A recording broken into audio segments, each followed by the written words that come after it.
Hello everyone, I am DJ Particle. This is Particle Play Live. How's everyone doing out there today? And it is Take It Easy Thursday, but actually, Ronco has something different for us today. Well, sort of different, sort of not. Notice I am wearing my bowling shirt. Except we're not going to be doing candle pins. Let's get Ranko up here. Hello, RankoHoshino. Hey. What's up? I'm still selecting the wrong game, aren't I? Oh, jeez. Oh, Kilmay, thanks for the host and the bit. Thankfully, the game wouldn't let me in because... Thankfully, Animal Crossing wouldn't let me in because I only have one controller connected, a Joy-Con. Ah. It's like, what's going on? Oh, right, I'm choosing the wrong game. Yeah. Yes, you want strike 10-pin bowling. Not strike 10 neighbors bowling. Yeah, except today we're just gonna be quacking up. Yep.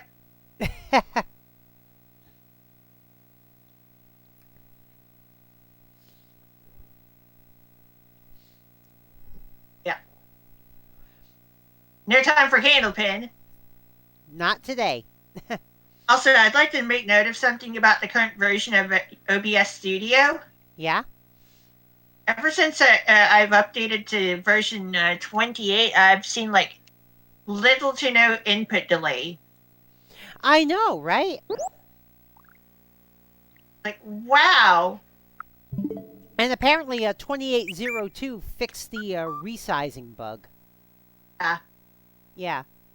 I've made note of my sizing and positioning numbers for my Switch anyway, for edit transform. Just in case something goes wrong. It'll just be easier to set it back up that way. Oh, Kilmay's making noodles. Oh, God. Suddenly noodles sound good. But no. I had Splatfest spaghetti last week. Doesn't mean you can't have noodles again. Well, it kind of does, because the only noodles left in the house are Dana's noodles. Alright. Yeah, her Nissan cup noodles and her kalguksu.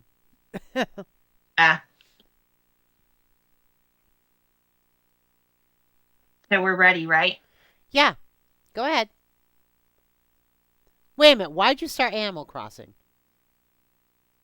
Like I said, I was messing up.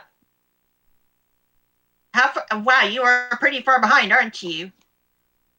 I guess so. Because I'm on the lane now. Oh, jeez. All right, then. Want to refresh?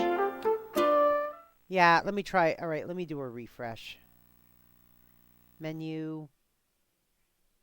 Pop. Nope, it's still just... All right. I'm going to back... Reload the stream altogether. Yeah.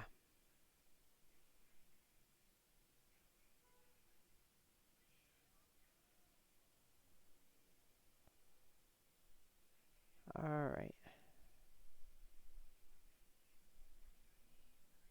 There we go.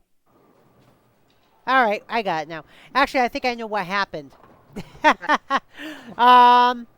It's not that I was far behind. It's just I had the wrong video loaded.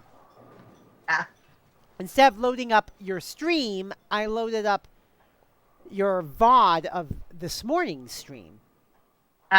Yeah. Now it's on a completely different Switch. Yeah.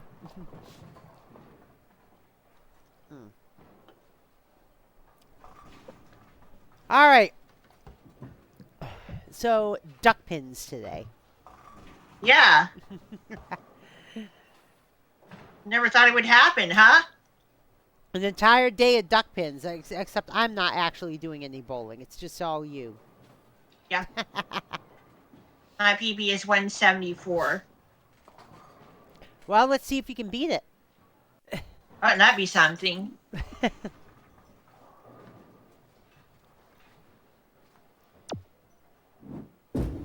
Meanwhile, I was watching some more Splatoon 3 before I went live. Oh, you were? Yep. From who? I was watching Aki Rosenthal Oh. from Hololive Oh, jeez. on YouTube. Yeah. Also Strike 10 Pin Bowling.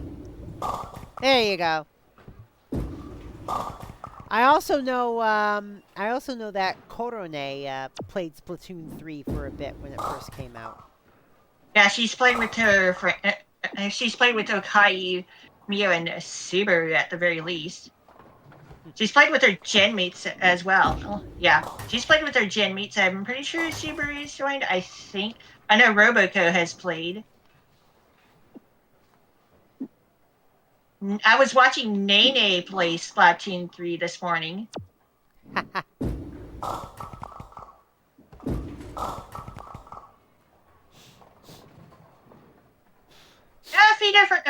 Quite a few of the Hololive members have been splatting lately. Mm-hmm. Well, it's practically a brand new game, so Yeah, of course. Looking. I've seen them play Splatoon 2 as well. Oh, kill me! You're making me hungry. Xander, welcome and thanks for the host. How are you doing today? Yeah, the epic host.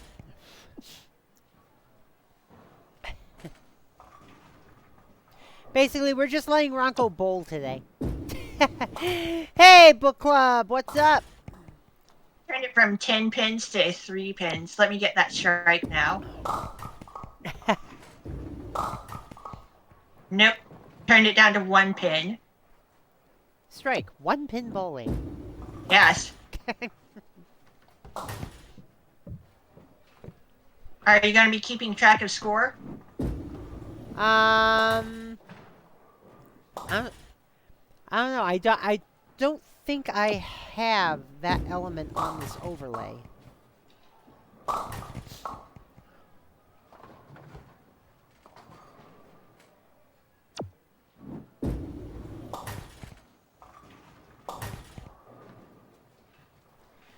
mean, you're definitely getting a lot of marks. Yeah. I just play the game and then things happen. Excited to watch this week's Lower Decks DSN. Yeah, I have already seen it, book club. Yeah, the Cerritos goes to Deep Space Nine. I've read through the article for today's TOS episode and Trek Watch, and saw that there's a reference in Lower Decks to that episode. Oh yeah. Which I find to be fascinating. Of what an episode it was. But the thing is, Lower Decks actually only takes place about a few years after the end of Deep Space Nine, so not too much has changed on DS9 in that time. I mean, Colonel Kira is still in charge of the station. You know, Quark is still doing his thing. Morn is still at the bar. But then again, even on Star Trek Online, which takes place 30 years after that, Morn is still at the bar. Wow. And there we go, 161. Not bad. Yeah. Pretty good start. All right, so there we go, 161. Are you going to track the scores, or like can you just put put some text up on the screen or whatever? Let me see. I guess I could. Hold on. Oh. Add existing. Where's the excuse me. All right, we'll put up score 1. There we go. All right, so 161, right? All right, I have it. It feels weird only wearing one. It feels weird wearing only one pair of headphones for the Take It Easy stream after spending so much time with Toho. Oh, geez, yeah. All right, and wearing 3 pairs of headphones. Okay, I've got the score. I got the score on the screen. Right. That way people at home can keep track of things. Oh, what did I decide for the first Spooky Saturday?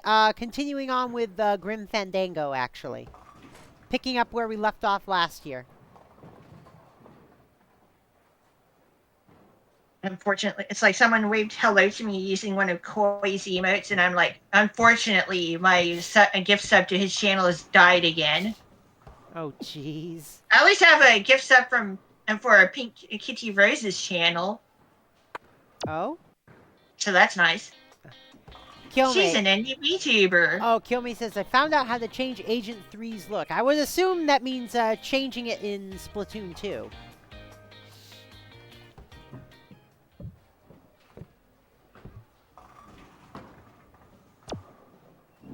Because that's where it gets the setting from. It gets the setting from how you make Agent 3 in Splatoon 2.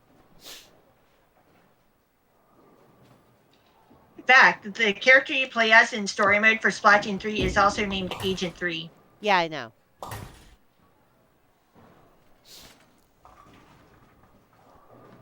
Oh, yeah, I know. But remember, in Octo expansion, there is an interface where you're basically telling Captain Cuttlefish what Agent 3 looks like. And that's where you put in your settings for Agent 3. For old Agent 3.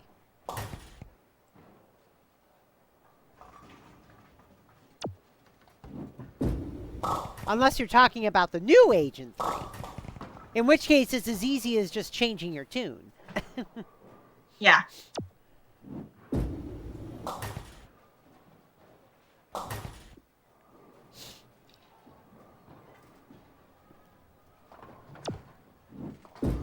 There's there's an interface to change Captain 3 in Splatoon 3?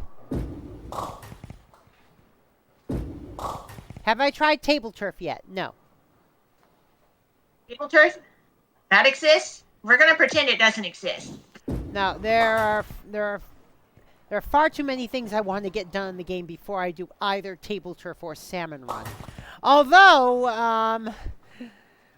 I have a fear about Salmon Run's big runs, that it could be an event that takes place in a given month instead of Splatfest. And if that's the case, I will not be a happy Woomy.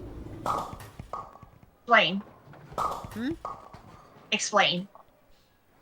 A month without a Splatfest means unhappy Woomy. Well, without Splatfest, we won't have interruptions for Take It Easy Thursday. I guess not.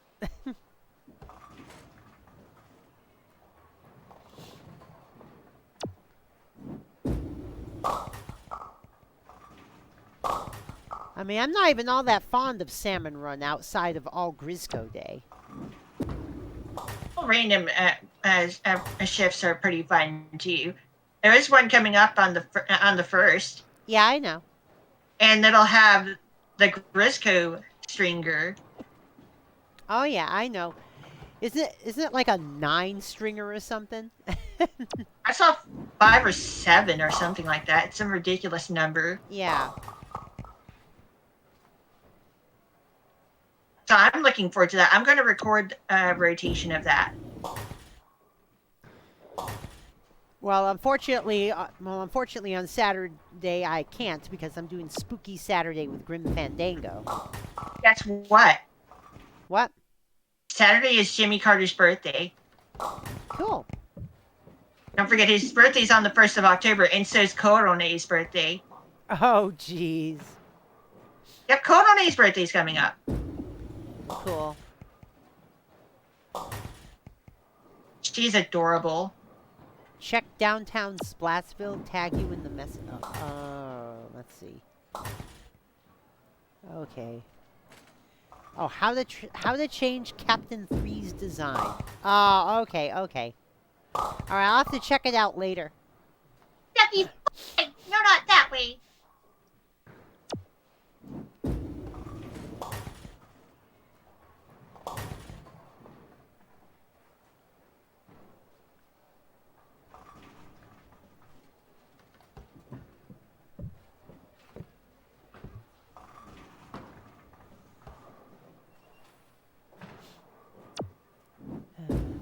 like I said, I just hope Big Run is its own thing and not something that happens on a month instead of Splatfest. Because that would suck. Be fine with that. Less to deal with. October 23rd will be The Power of the Doctor, Jodie Whittaker's last story as the Doctor. Oh, I thought they were saving her last story for the Christmas episode. I guess not. 148. Okay, so that means 309. Nice. And Janie remembered her calculator this time. Yep.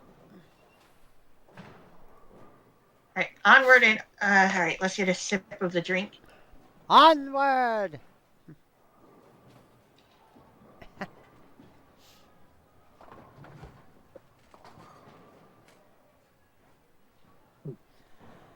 So I guess that's the episode where Jodie Whittaker will regenerate into a Shudigatwa.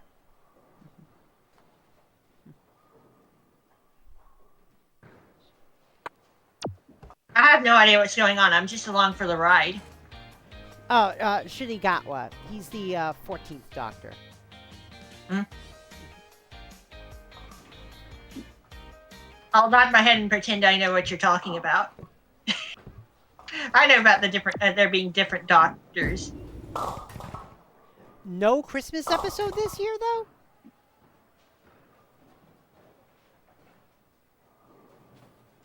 Although the room is the first of 3. Oh, what? But, huh? But, oh, God. I must be out of the loop. Book Club is saying she may oh my God.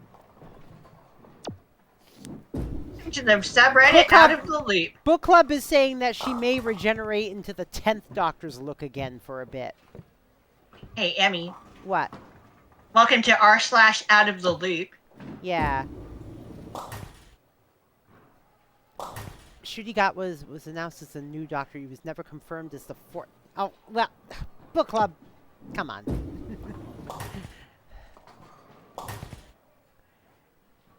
I mean, when we count the Doctors that way, I mean, we technically don't include the War Doctor or Ruth either. You know, I mean, if you want to be completely technical.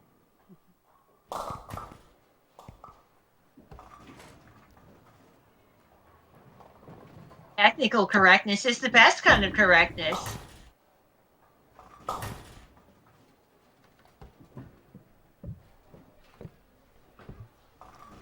The duckies have stopped cooperating with me. Ouch. That sucks. That really ducks, doesn't it? Yes, that really ducks.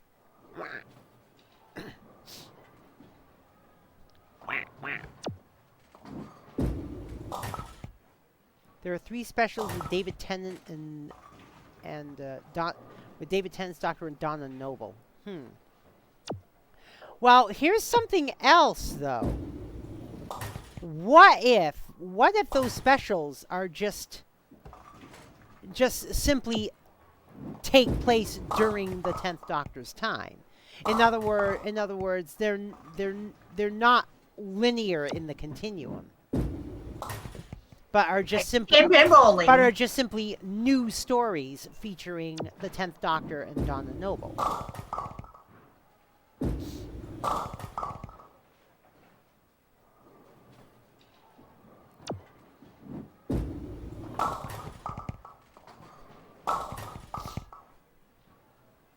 Tomorrow was a family member's birthday, Kiyomi?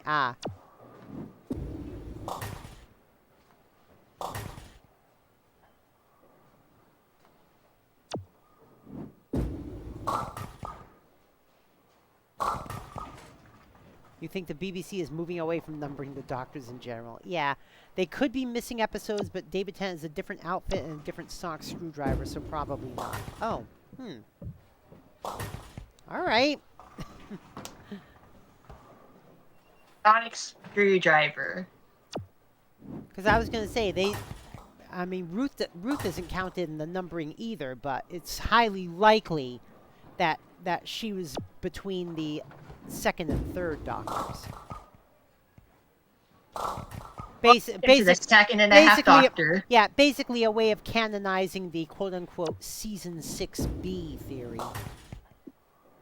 So, welcome to the second and a half doctor. Pretty much.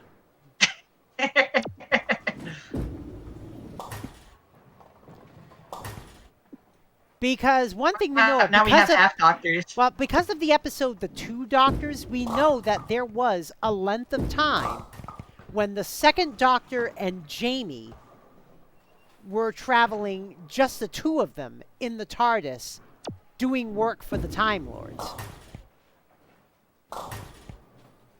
Which means that's something that could have only happened after the episode The War Games. At 139. 139? All right, so that means 448. Nice. There we go. It's also rumored that Russell T Davies is bringing... Russell T Davies is canonizing Beep the Meep? Oh my god, that guy's an asshole. And Neil Patrick Harris is a celestial toy maker. Ooh. Oh, now that's a character I'd love to see come back. The celestial toy maker. Oh god, how can I say he's more or less the Q of Doctor Who for all intents and purposes. Check it out, it's Dr. Q. Yeah, I mean the celestial toy maker is that same type of character that you know, the type of character that can bend reality to his whim, you know? I can do that. Yeah, I mean he's like I said, he's basically the Q of Doctor Who. I can do that. So I just don't feel like it. So that is a villain I would love to see return. It's like, I can warp reality. How? Boundary manipulation, remember? What manipulation? Boundary, as everything in existence and existence itself is defined by its boundaries. Good point. I can effectively do anything. The only real limitation is my imagination. If you Google Neil Patrick Harris and Doctor Who, some images of him in costume. Well, what? Okay. Even that can be manipulated. Okay, I gotta see this.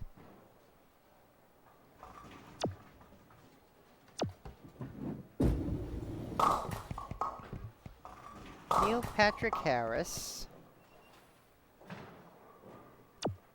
Doctor Who. There we go. Images.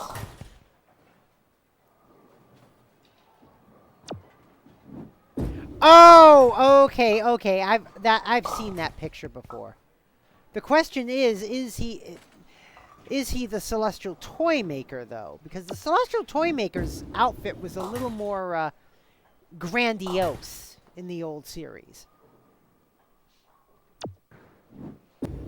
Please go to Gluga.com to search for stuff instead of Google.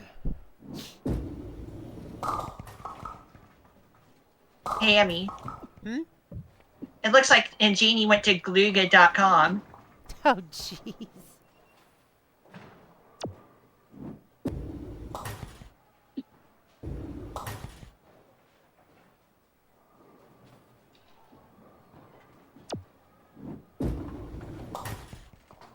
I'm getting some weird setups with my pens.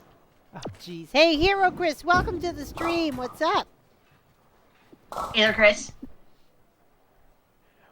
We're just doing a little Duckpins in chat tonight with Ranko. Yeah.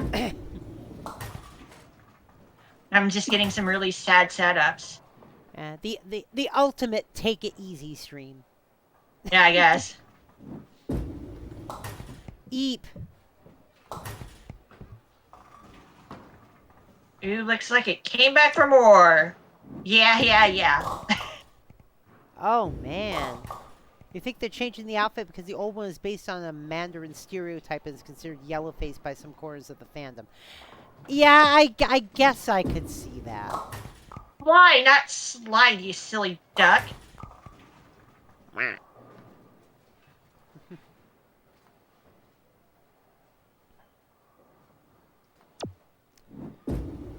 But again, that is a villain I really want to see return, because he's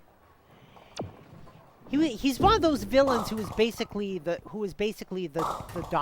Doctor's equal in many respects.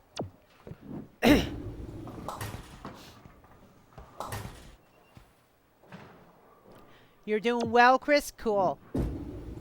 What's wrong, hon? Oh. Got a little too hard. Eep.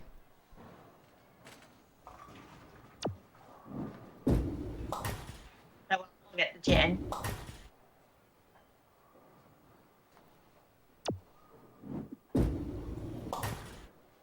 Behold! The Kyomi split. Oh, jeez.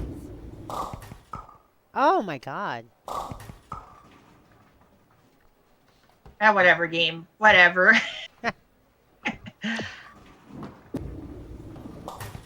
Oh! Ah. 11T2. All right. 112. So, 560. Still not bad. No, not bad.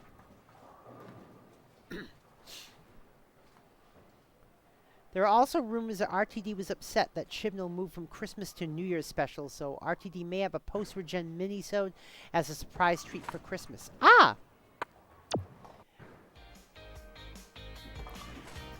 But yeah, if you want to know who RTD is, those of you watching, Russell T Davies, he was the original showrunner of the current production run of Doctor Who, which started in 2005. Well, he's coming back as the showrunner after over a decade away from being such.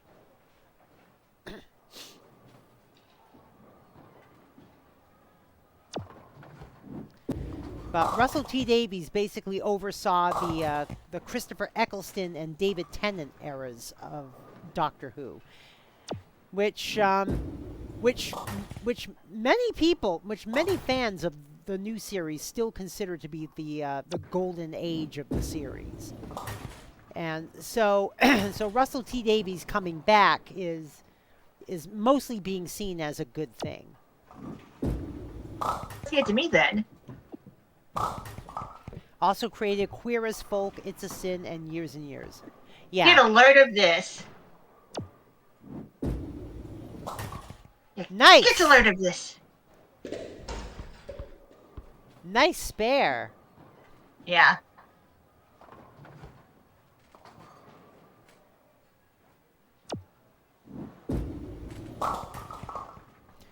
Ah, well, set you up for another spare there.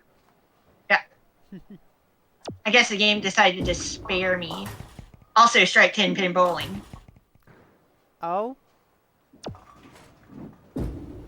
There it is. And let's follow that up with a 7-10 split.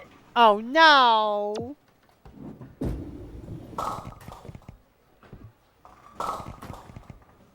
Whatever, I'll take the 10.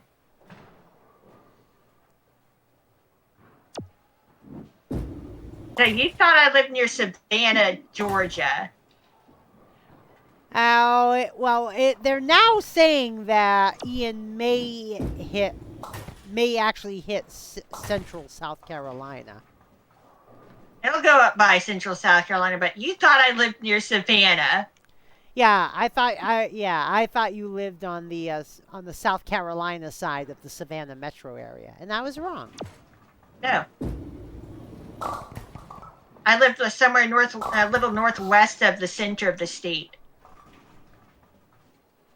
Ah. Yeah, northwest of the capital. It's a load of this.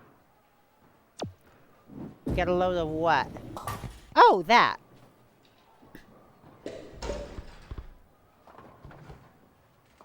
510, which the game calls dime store, but I had never heard that name for that spare before. I mean, I know where the Dime and a half. I mean, I know where they get the name from. You know, 5 and 10. You know, 5 and 10 shops were like the dollar stores of the Depression era. It's a dime and a half. I mean, 5 and 10 shops, you know, in the mid 20th century were actually places where things cost, you know, 5 cents or 10 cents. That I can usually afford. Like I said, they were the dollar stores of their time. Which I can, I got money from my dad, sure, but I'll spend that on other stuff. Yeah, and some 5 and 10, there are some 5 and 10 shops that are still around. There was one on Cape Cod that lasted all the way into the 1990s. Robinson's 5 and 10 in Orleans. Wow. Mm-hmm. Although by that point, you know, the prices were far above 5 and 10 cents. They just kept the name. They had to account for. Yeah, they kept the name out of legacy. They had to account for inflation, obviously. Yeah, but so it's still 5 and 10, just not with our money.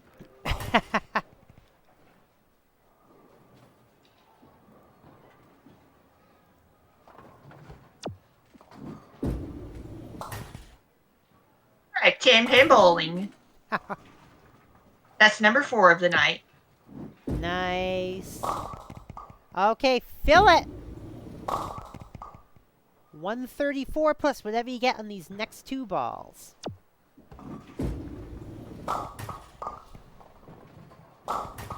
Okay, you just hit 140. 143. 143. Okay. All right, so that's 703. Wow. That's a lot of points. Mm-hmm.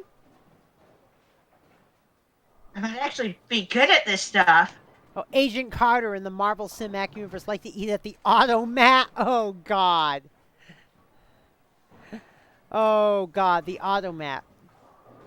Basically vending machines that vended out meals.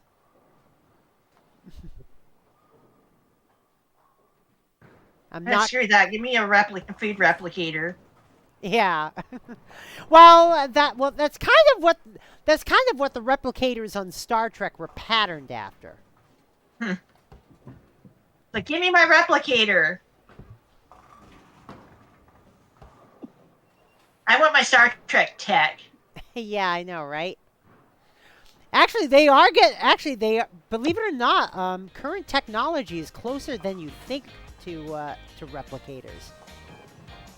I mean, technically, we do have 3D printers already. Yeah, we have basically, we have 3D printers that can print food. Wow. That exists today, now. Amazing. Oh, the wonders of technology. You can put so many Pokemon into your PC storage. It's wonderful. I know. Oh, that's a completely different series.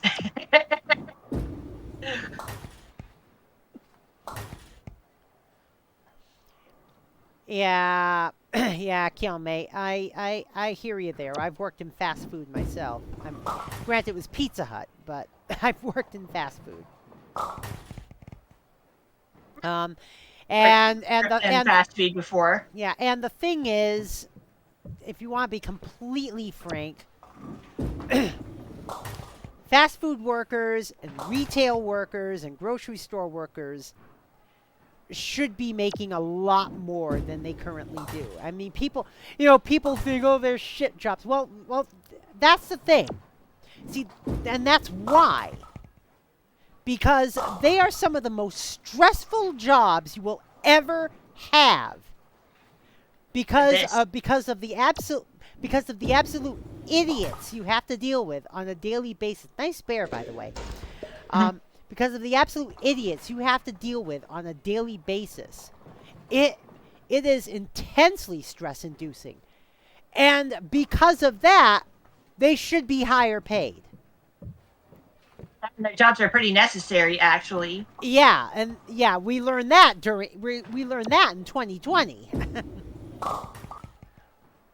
I didn't go to the Okra Strut this year. I didn't go to the Okra Strut in 2020, but that's because the Okra Strut was canceled in 2020. Yeah. Yeah, like I said. I'll give you 3 guesses for why that happened. The first 2 guesses do not count. Yeah, I know. But 2020. I think I'm tired of I'm a little tired of the Okra Strut anyway. It also just so happened that this year's occurred alongside Slapfest. Oh, geez. You make $11.50. Yeah, that's about half what I make currently. That's infinitely more than I make.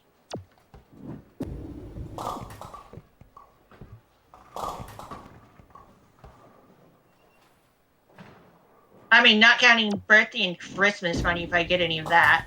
Yeah. But that's not income.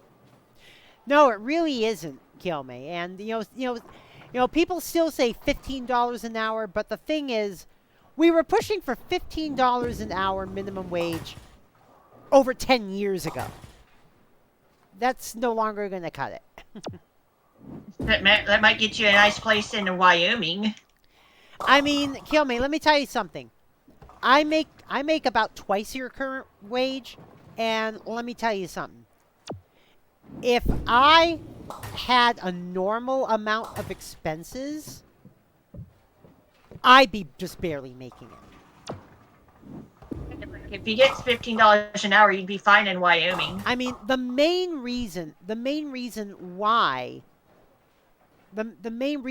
Dana and I are able to live as well as we do is because Dana's disability means that her rent is mostly subsidized.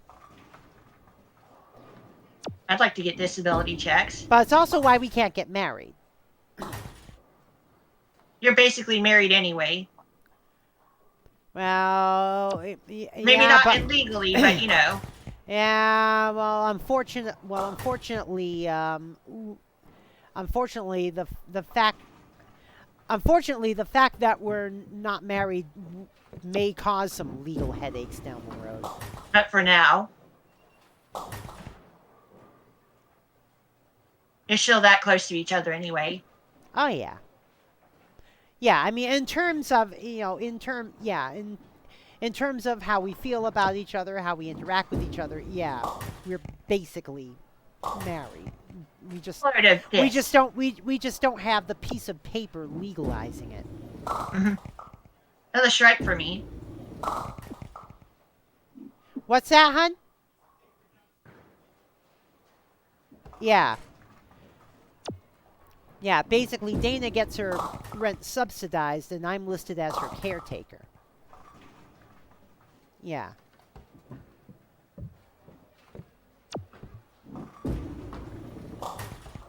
You caretaker for her. Mm-hmm. And you do care for her. Oh, yeah. Alright, 129. 129, so that would be 832. Nice. Already this much bowling in such little time. Wow. Well, isn't it amazing how quickly things go when you're not taking turns? Well, yeah. Well, that's what I mean. When we did our bowling streams, we were taking turns. Well, except for the Outrun the Bear tournament. I had you all bowl at the same time for that. Crazy how poorly I did that time. Well, you didn't do all that bad. I mean, the fact that I didn't win is like, wow. Oh. Yeah, that's fine, but like I didn't make it to the top 3. Isn't that surprising? I'm actually surprised that Whatman decided to take part. Huh. I guess Whatman figured that he could win it too, and he almost did. He came in second. Yeah. I'm still not entirely sure what game I would have chosen anyway.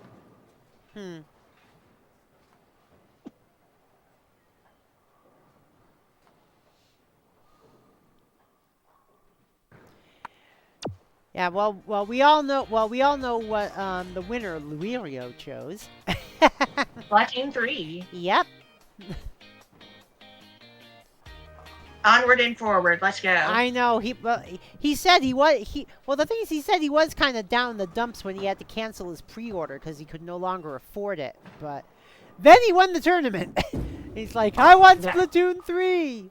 So okay, there you go. I want Splatoon, Splatoon, Splatoon.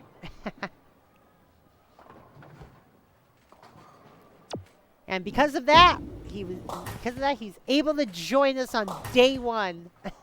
Yep. That was an epic stream on day 1. I do have to admit. Nice. I was there for a bit of it. Or do you not remember? Oh yeah, I remember. Ranko, my stream lasted almost 12 hours that day. I streamed from what was it, about 1 p.m. Eastern to about 12:30 a.m. Eastern that day. I got to raid you twice though as well. Yeah, I remember. Well, isn't that unusual? Oh, book club. That was a fun tournament, even though I was the first to get bear chomped. Yeah, I know. Yeah, Mogu Mogu.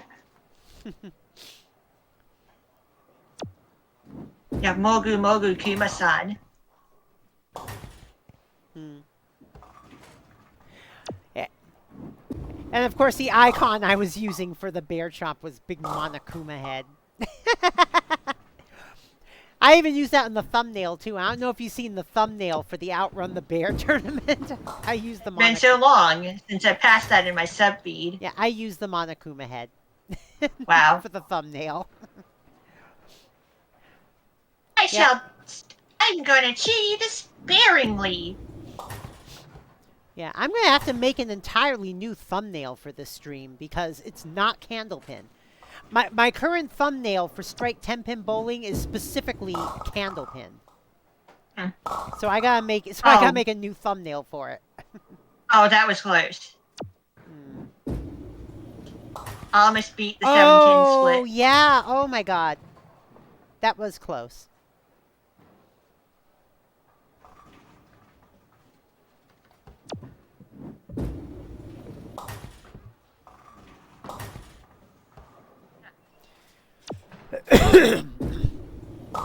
Oh, Kiyomi says, I'd have kids if minimum wage was $30 an hour.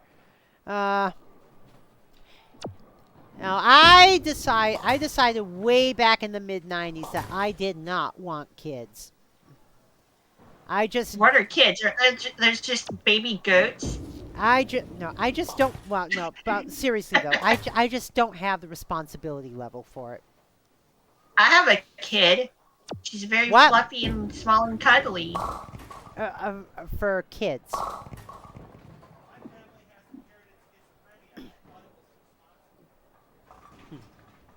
I remember to clean her toilet like once every few weeks, I think. It's okay because I only have one.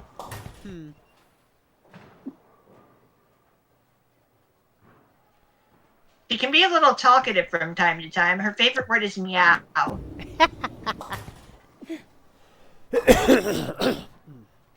Excuse me. Yeah, in the brief time that we had a cat in this apartment, because it was actually one of Mila's cats that we were looking out for, but I would actually clean out the litter box anytime I use the restroom. Oh yeah, Boris was such a well-behaved kitty. Yeah. Yeah, Tinkerbell's a dork. Yeah, we had a Chihuahua dog at the time too, and like Dana said, but Buddy just loved the kitty. I see.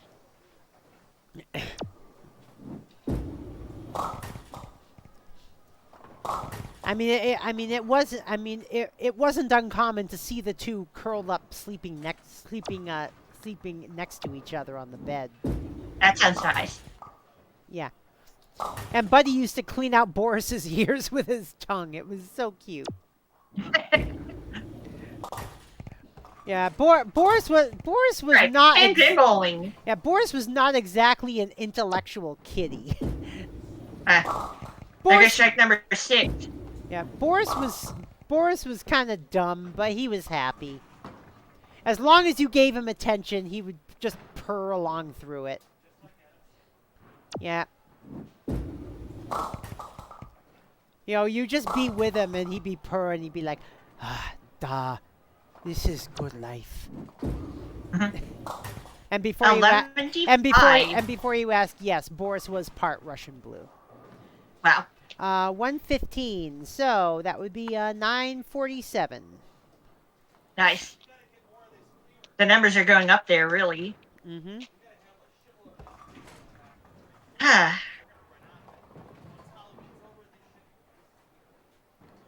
mean, how much of that creamer have we used so far, hon? I thought I bought 4.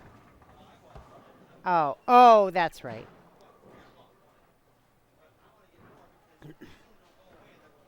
All right. More bowling noises, I guess. Could you throw that for me, hon? Thanks. All right. Your grandparents are planning on getting another cat, Kiyome? Oh, jeez. Yeah. I like how people say, well, don't you want kids? Don't you want someone to look after you when you're old? Yeah, the cat can do that for me as well. I'll just figure out how to immortalize the cat. Or those people that are saying, if you don't become a mother, you'll feel unfulfilled later in life. And you'll just... Joke's on you. Be unfulfilled and alone. And it's like, no, I'm not alone. I want to be alone. I'm not alone. I have Dana. I have inherited schizophrenia, and I don't want to... And what if I want to be alone? That's why I decided not to make myself not able to have children. Yeah.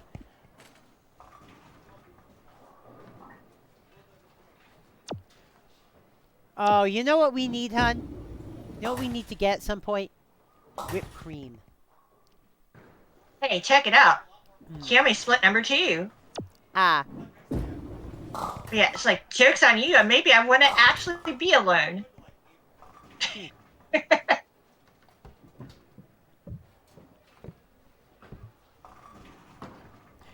It's just gonna be you and your being cats. unfulfilled is my fulfillment.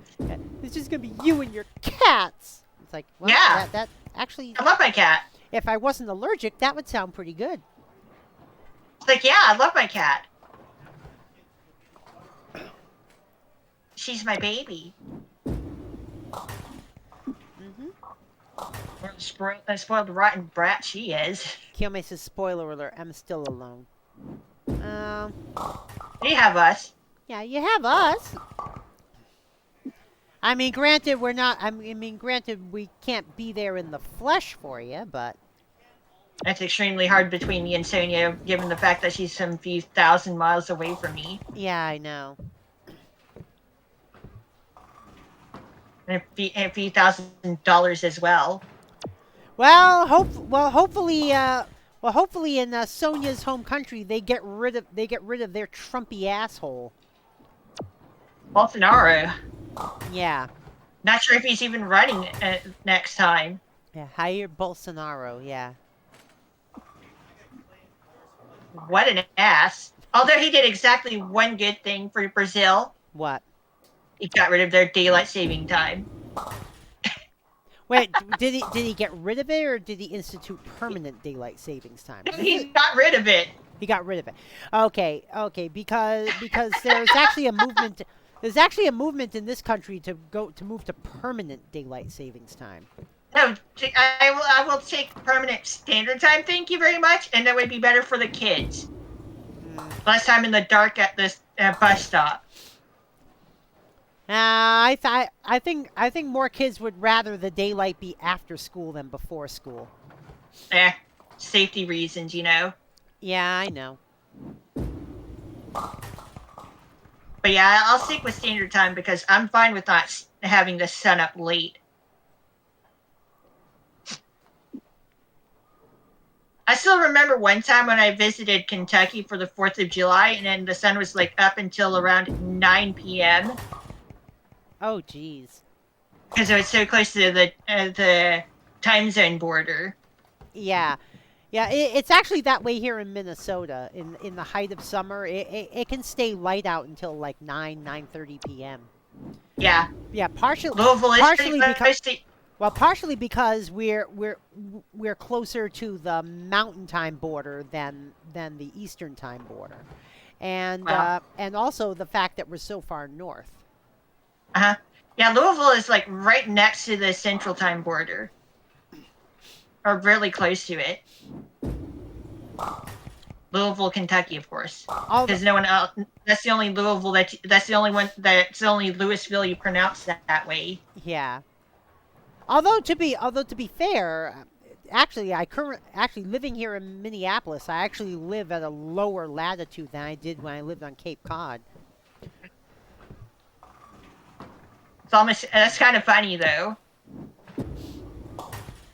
Yeah, people think of Minnesota as way up north, No, we're not. but they don't think. No, this is not Maine. But on the other hand, they don't think that of Cape Cod, and Provincetown is actually at a higher latitude than Minneapolis.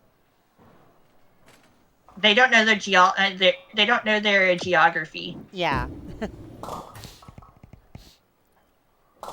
No, because I knew the highest point in the main 48 states is in Maine.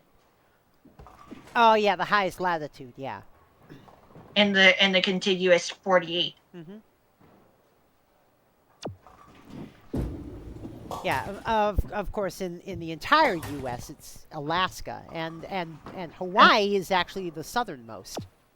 Mm-hmm. It's actually more further south than Key West. than the Keys. Yeah.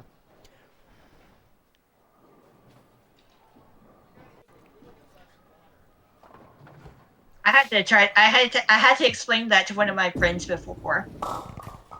It's weird that 90% of the population of Canada is further south than Minneapolis.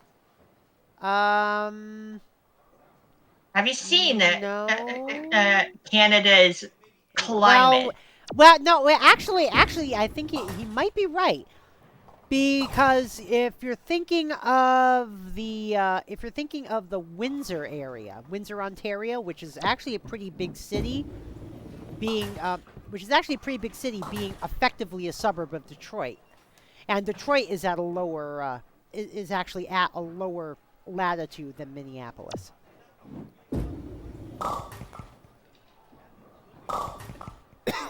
Excuse me. Making these, I'm only hitting a double-digit score, I guess.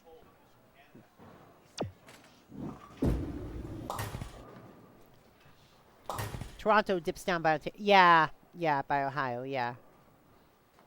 Yeah. Yeah, I haven't been to Ontario very often. I mean, and the two times I've been to Ontario, one was just out of road geek curiosity. and it was funny. I was talking with a border guard at the time. This was like 1991. I was talking with a border guard at the time. See, at the time I was going to school in Ithaca, New York, which is only about a 3-hour drive from the Canadian border. And I went up there and he's like, "Well, how long do you plan to stay in Canada?" I said, maybe half an hour or so. I'm just gonna drive around. And he's like, "Really?" I'm like, "Yeah, I just want to drive around just so I can say I've been here." He's like, "What?" He's like, "Well, okay." Double-digit score. All right, 104. 104. So that would be 1051. Wow. And the second time I went to Ontario, my roommate's car broke down in London, Ontario. And well, Roomie had to get picked up. so I had to drive into Ontario again. This was in late '91. And and coming back. And coming back, oh God, the grilling I got from the U.S. border guard. I mean, I give him my ID, and he's like, if you're from Massachusetts, why are you crossing the border here in New York? And the thing is, I had just finished telling him that I went to school in Ithaca.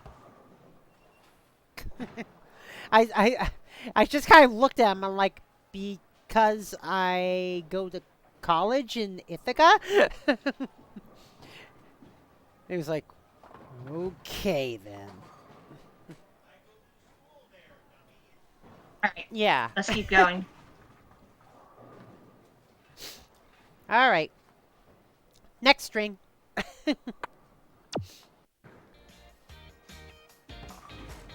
With all these strings, maybe I'll knit me a scarf. Oh, Kiyomei's like, my brain filled in the gaps on what Ranko and Perrin look like, and by that I mean you were standing next to a VTuber model and a ginormous Jigglypuff. Oh, jeez. Ever show them that picture of us at Valley Fair? I don't think so. It's an awful picture of both of us. He said it was a weird dream. Ah. Perrin is a ginormous Jigglypuff. I don't think she would mind that. Nah, not at all.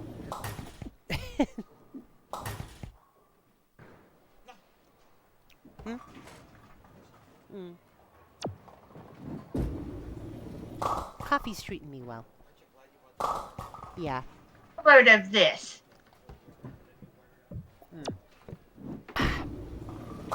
Oh, nice bear. I would love to visit Prince Edward Island as an Anne of Green Gables fan. Ah. Yeah, because I think that's where it takes place, isn't it? I mean, doesn't Anne of Green Gables take place on PEI? It'd be neat to see a Blue Jays home game, which would be in Toronto. Yeah. That would be neat. Oh, one thing a lot of people don't know, believe it or not, there's actually a little piece of France just off the coast of the Maritimes. There's a little island that's actually owned by France. That's not too far from the Canadian Maritimes. I mean, we're talking like within a half-hour plane trip.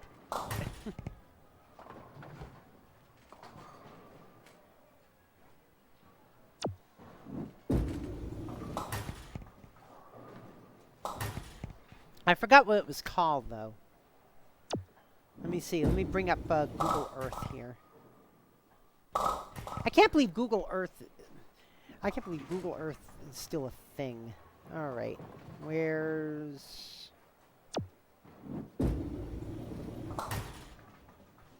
All right. Google ER. I think it's... Yeah, I think it's here. Off the... Right, Tim Pinballing, number 7. Is that it? Seal Island. No, that's not it. Where is it? Emmy, What? I got strike number 7. Nice.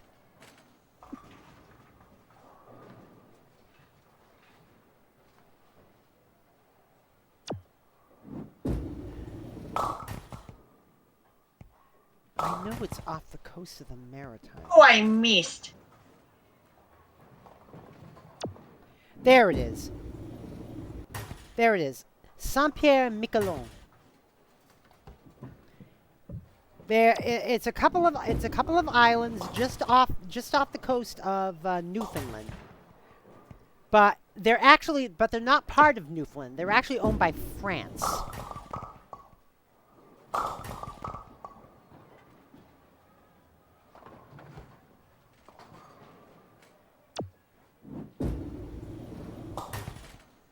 So when you go there, it's like everything's in French, and there are French flags flying, and It's so weird. It's so weird. We just got this little piece of France just off the coast of Canada. I guess it's not too surprising given that Quebec exists as well. Yeah, and Saint Pierre is actually a fairly big city, being that's on, being that's on an island and all. It's like, really, is it really that surprising given that Quebec exists? Not really. Well, yeah, but it's not. But it's not off the coast of Quebec. It's off the coast of Newfoundland. I mean, just the fact that Quebec exists. You know? Is it really that surprising to have France that close to Canada?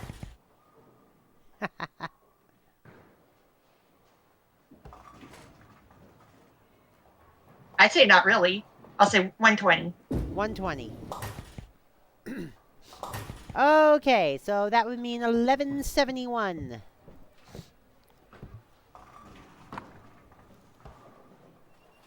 All right.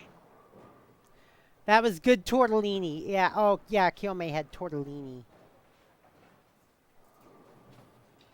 Well, let's keep going then. Mm-hmm.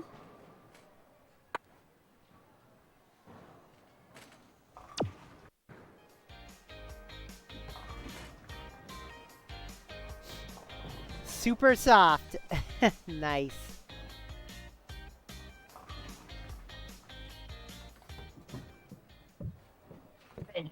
Ten.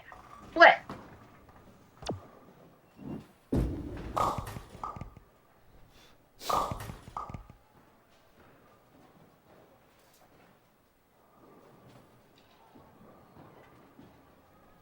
Yep, there it is. The French flag flying.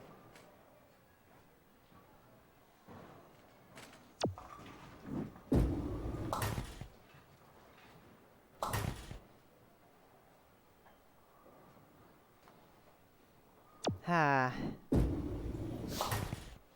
But yeah, it's just weird. Not really. Well, like I said, it's weird that it's weird given the fact that it's not. I mean, if it was off the coast of Quebec, I'd understand, but it's not. It's off And the then coast it'd of be in the Newfoundland. Hudson Bay. Yeah, but it's off the coast of Newfoundland.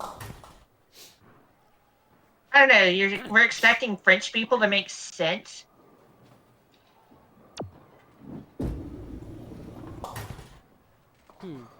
We're expecting people to make sense. Yeah, I know, right?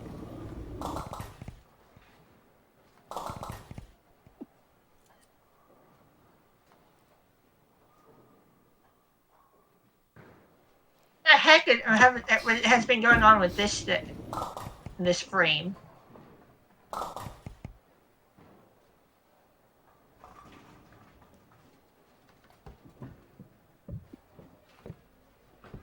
Why don't you take the 8?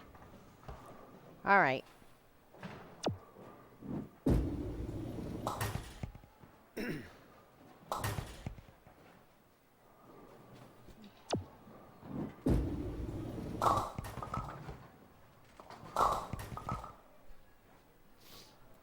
What areas or regions is duckpin popular? Duckpin. Uh, Ducksylvania. the mid East Coast. I'll tell you where it's popular. I mean the Candlepin Duckpin line is pretty much the southern border of Massachusetts. Okay. So, the duckpin, as you may know, is super popular in Ducksylvania. Ducksylvania. It's Ducksylvania. Although, whereas there's also the odd Candlepin lanes dotted here and there around the country, the same is true with duckpins. There's just more that are duckpins. For example, there's a duckpin alley in Duluth, about a 3-hour drive north of me. Duluth trading. And one day, Dana and I are going to go there and bowl. Duluth quacking. Yeah, we're gonna quack ourselves up. Shiba, Shiba, Shiba. Yeah, the Mid-Atlantic states. Yeah. They're still not all that close to me. So think Connecticut down to about Maryland, Virginia area. They're still not really all that close to me. Yeah. Although I've been through Virginia. I still find it funny that the same Candlepin Alley is my closest Candlepin Alley and yours. Yeah. The one in Cincinnati. Yep.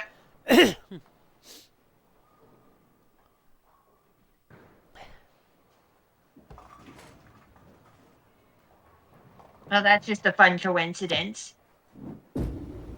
What a fun coinky dink. Duluth is beautiful when the leaves are changing. Oh God! You mean there's leafers here in Minnesota too? You gotta leave them alone, people. We go up to Duluth and we drive the locals mad, saying, yo look at the leaves. The leaf peepers. And the people of Duluth, well, they get annoyed, but they don't show it much. They're like, oh yeah, we know about the leaves. Oh yes, they're pretty. Oh yeah, we know the leaves are pretty. Yeah, we know. Yeah, and then they just kind of look away. Off to do their own business.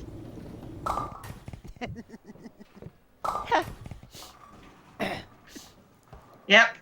Such is life, I suppose. Thanks a lot, game. You like to eat at Burrito Union up there?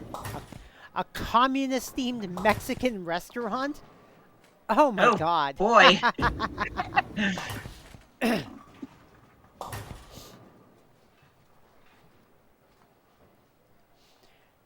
Communist/Stalingrad. Oh, well, better Soviet than modern Russian. It's Burrito Grad. Burrito Grad. There we go.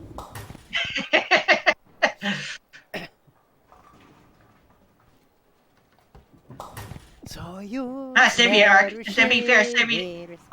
What? To be fair, Soviet architecture is pretty neat. Oh God. Can you believe that on that? Can you believe that on my final? 119. Okay, so that's 11:09. So 1290. Okay.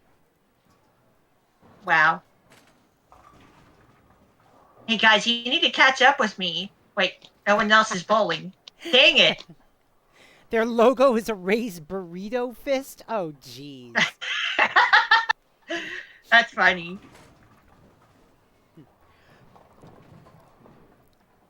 Hey Kiyomi, if you're so good at rolling burritos, maybe you should work at Chipotle.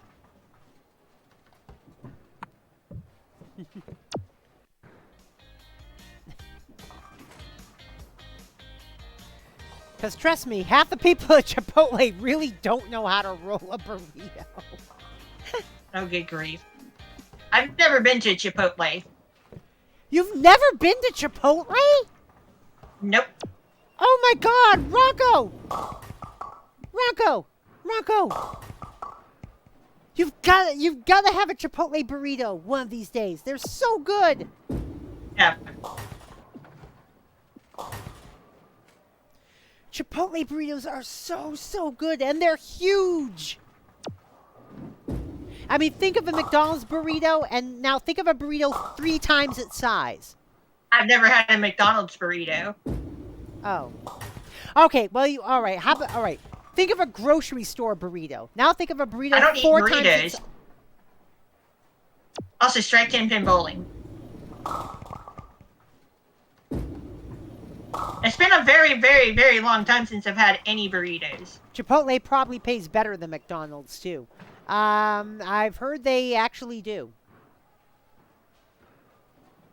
I get tacos and quesadillas from Taco Bell on my Tuesday nights. Ah. Get the chicken quesadilla, Well, have the soft taco included, then 2 more on top of that. Well, Chipotle also does do quesadillas. I'll stick with my crappy And Taco Bell. Thank you very much. And they do tacos. It's like I'll stick with my crappy Taco Bell. Okay. Ah.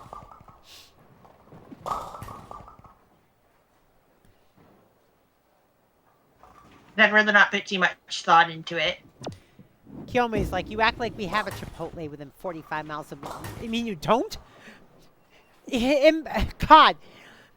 I mean, Correct. 10-pin bowling in number 8. Nice.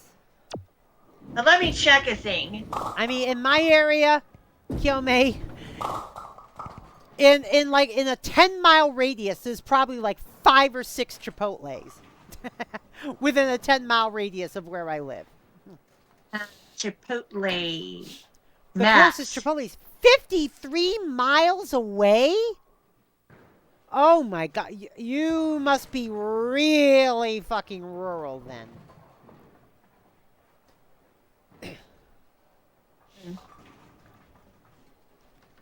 Because There's one Chipotle relatively close to me. Because I've seen Chipotles in the sticks. At least here in Minnesota. The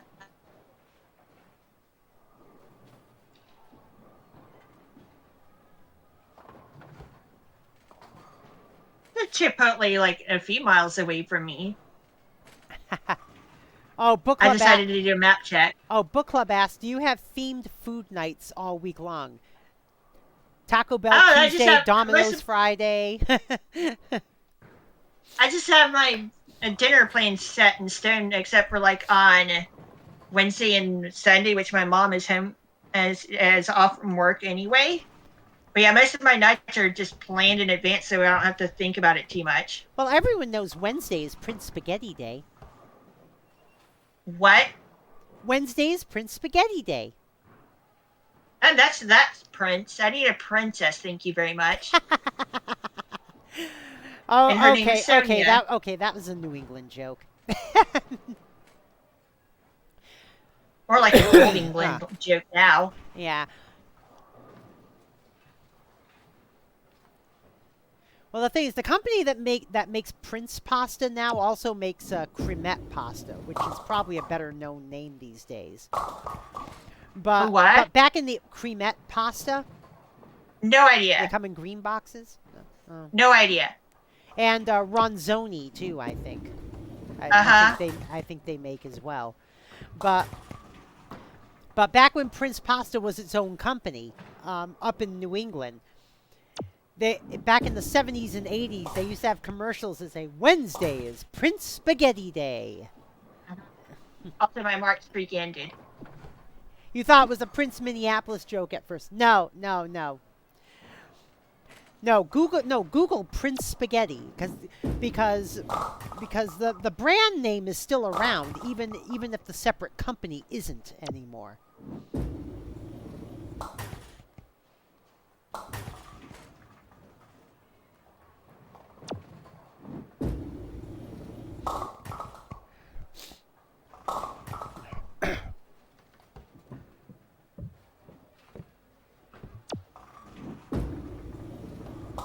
Unfortunately, the Burger King that I go to is pretty understaffed.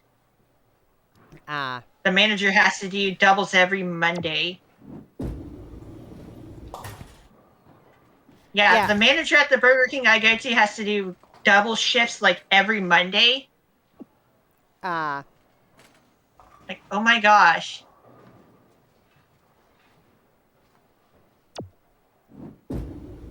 Oh, I guess they don't make ronzoni, but they do make cremette. Unfortunately, the prices have also went up on their menu items. Ah. So I had to downsize my Burger King meal for Mondays.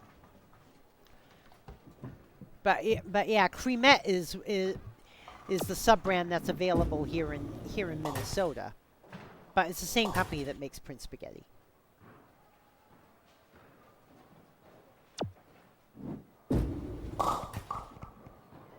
I like spaghetti. I like your average meat sauce spaghetti. Well, I like chicken spaghetti. I like sausage spaghetti.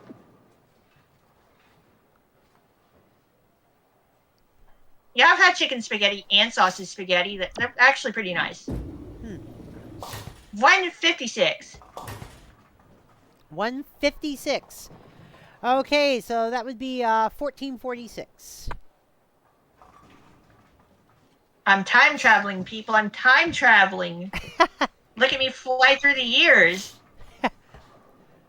Holding Watch as I back hit the the Industrial years. Revolution at some point. Yeah, at some point my bowling might become industrialized tonight.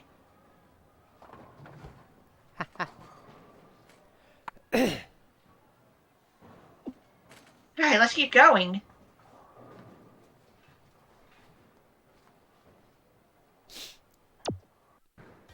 That's it. New World Pasta. That's the parent company. New World Pasta.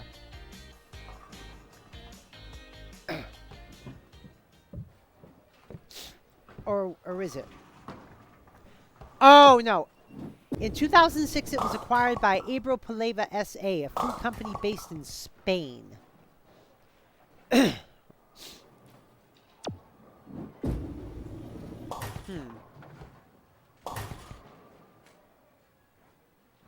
are you leaving me hanging with these 9 drops? Give me more strikes. Or are you going on a strike?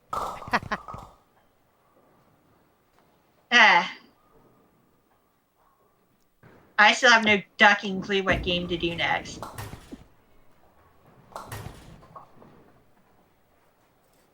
I mean, there's still plenty of stuff that could be played. Okay, all right. It looks like the overseeing company is now Treehouse Foods. There we go. Imagine you getting food from a tree house.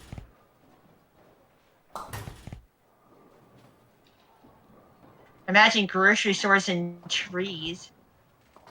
A tree grocery store. Wow. That must be a really big tree. Strike! 10-pin bowling at number 9. Oh, jeez.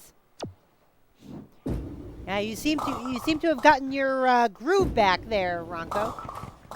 I guess. Yep, on November 5th, 2020, it was announced that the American Beauty, Cremette, Light and Fluffy, No Yolks, Prince, San Giorgio, Skinner, and Wacky Mac brands would be sold to Treehouse Foods. This was followed by the sale of the Catelli and Lancia brands to Barilla on February 1st, 2021, and the flagship Ronzoni brand to Post Holdings on March 30th, 2021. Oh boy. All right. There we go. Barilla. Oh boy. Barilla.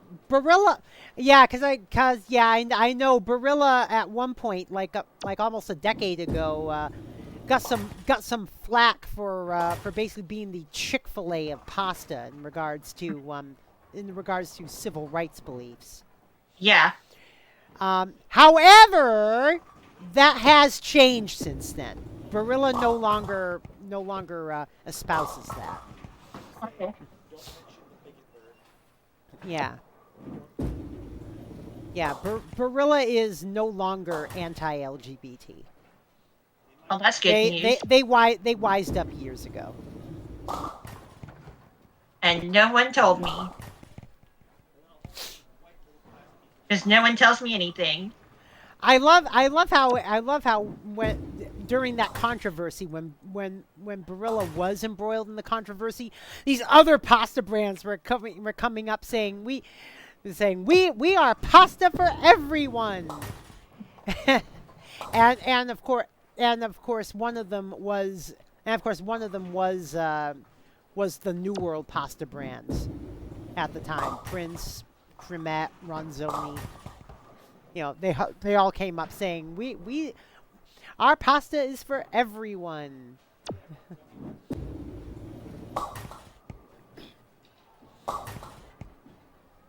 We have straight pasta and curvy pasta. Mm-hmm. Oh, Book Club says, I have some suggestions. Would love to see a playthrough of 10-pin bowling. Would love to see a playthrough of the Switch version of Link's Awakening or Link Between Worlds or the Wii U's Wind Waker HD. Well, we I've actually, had both versions of Wind Waker. I think Ronko did do the original Link's Awakening on I did the Take It Easy DX Day before. version Yeah, the DX. Oh yeah, the DX version. because it actually has color in Excuse it. me. Yeah, the color version. Yeah, I did the Game Boy Color version, not the Game Boy original.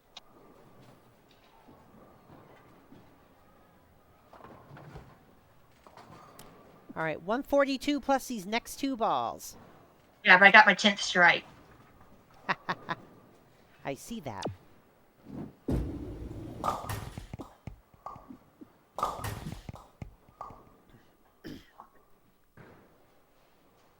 $151. All right, 151. So, oh, what the hell? All right, oh, there we go. 151. Okay, so that'd be 1597. Oh, Link's Awakening Switch version. You want to buy that game for me, Book Club? Yeah. Yeah. Are you implying that you'll do that for me? Yeah, because I will say this, Book Club, I won't be playing a Zelda game on my own.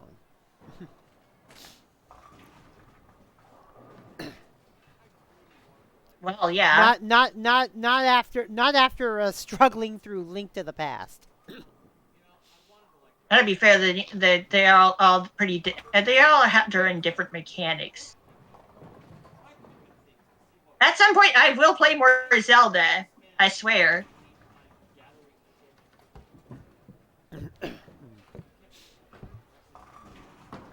What? So how many points do I have? Oh yeah. So how many points do I have? 1597. Wow, so close to 1600. Hmm. All right, let's keep going. Yep.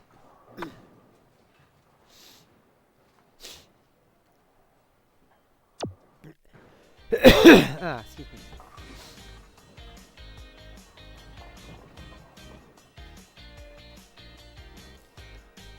Oh my God. Cremette Pasta's legacy is in Minneapolis itself. Hey, Emmy.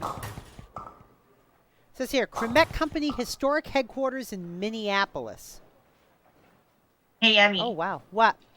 Look at what happened. I see that. I see that. What the duck?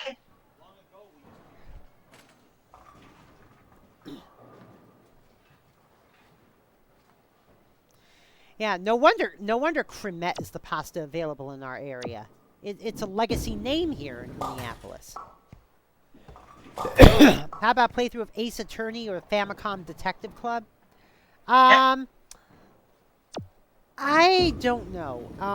I've seen playthroughs of Ace Attorney, and it just doesn't seem as fun to me as Danganronpa was. It's not as over the top. Yeah, yeah. What I like about Danganronpa is just how over the top it was, and Yes, over the top, ridiculous. Yeah.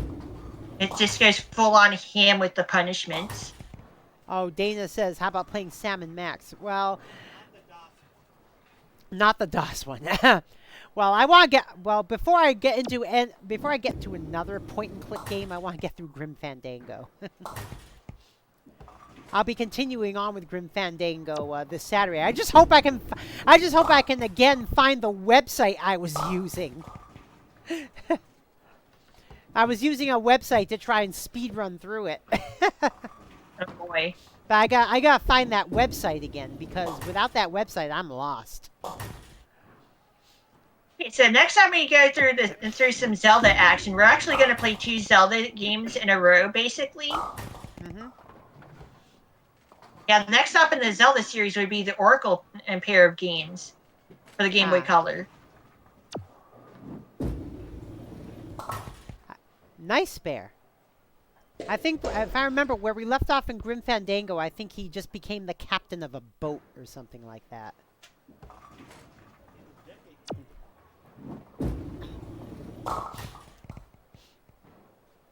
Well, I went didn't through get- the first 2 beat chapters that already, one. hon.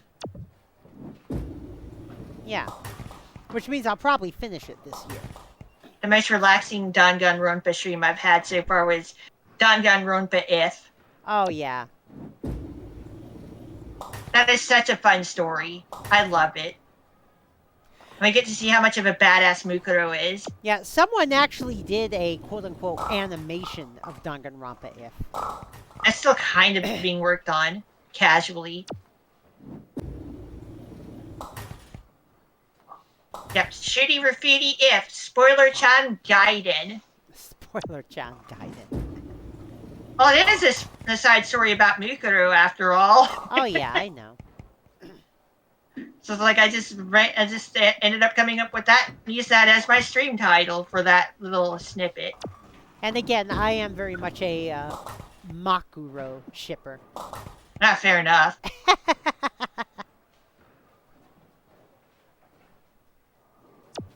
Fair enough. Because Mukuro definitely deserves some happiness in her life. At least I think so. At least she's somewhat Oh, yeah, redeemable, unlike Kyome, yeah. Junko. Hammy. What? At least Mukuro is somewhat redeemable, unlike Junko. Yeah, I know.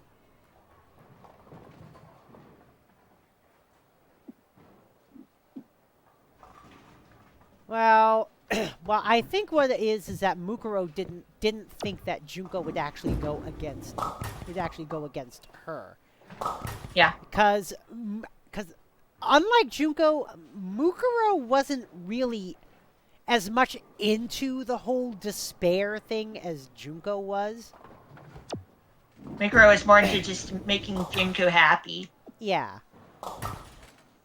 and going by the script.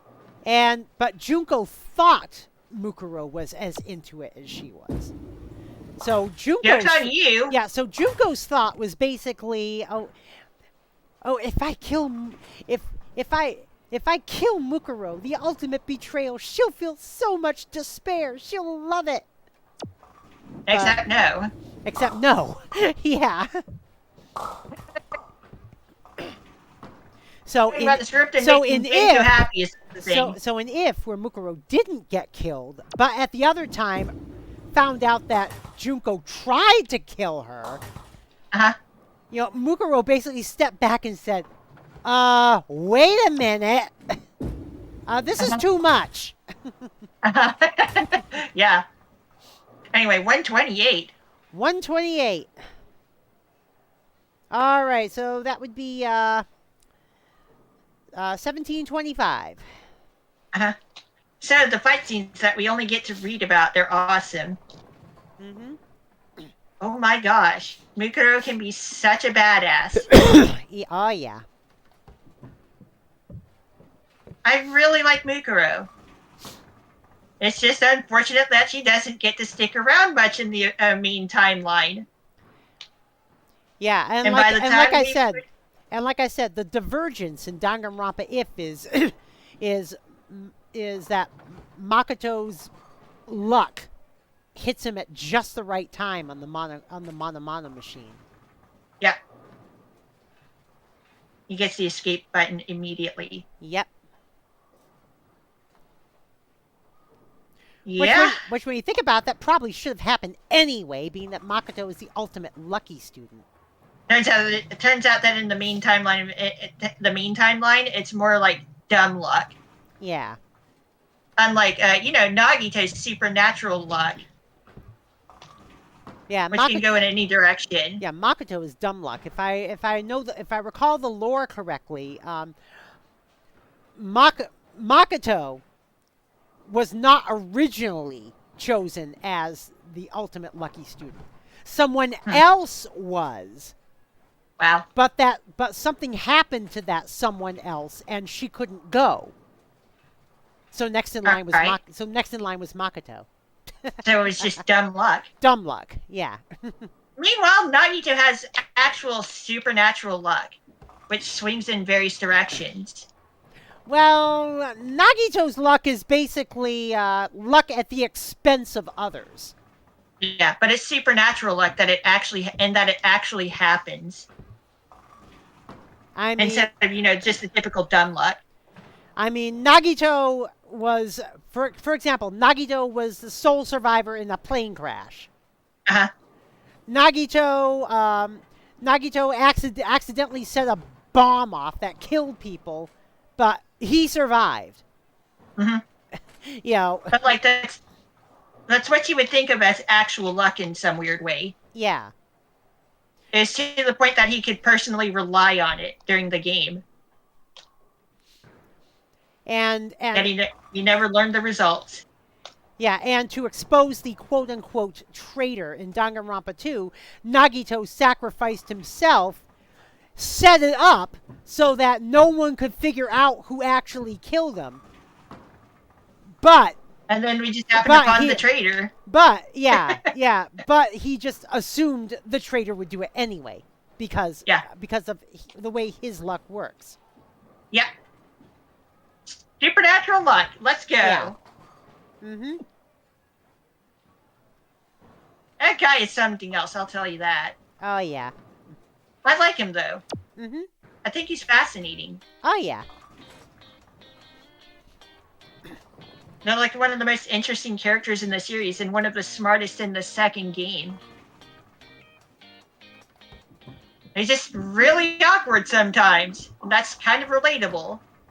Mm-hmm. Yeah.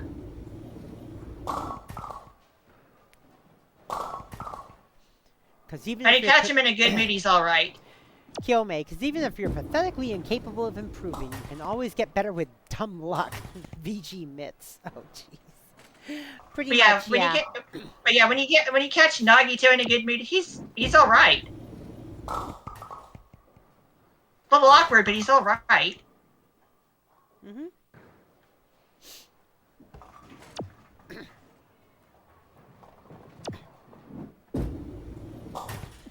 Eep. That was close.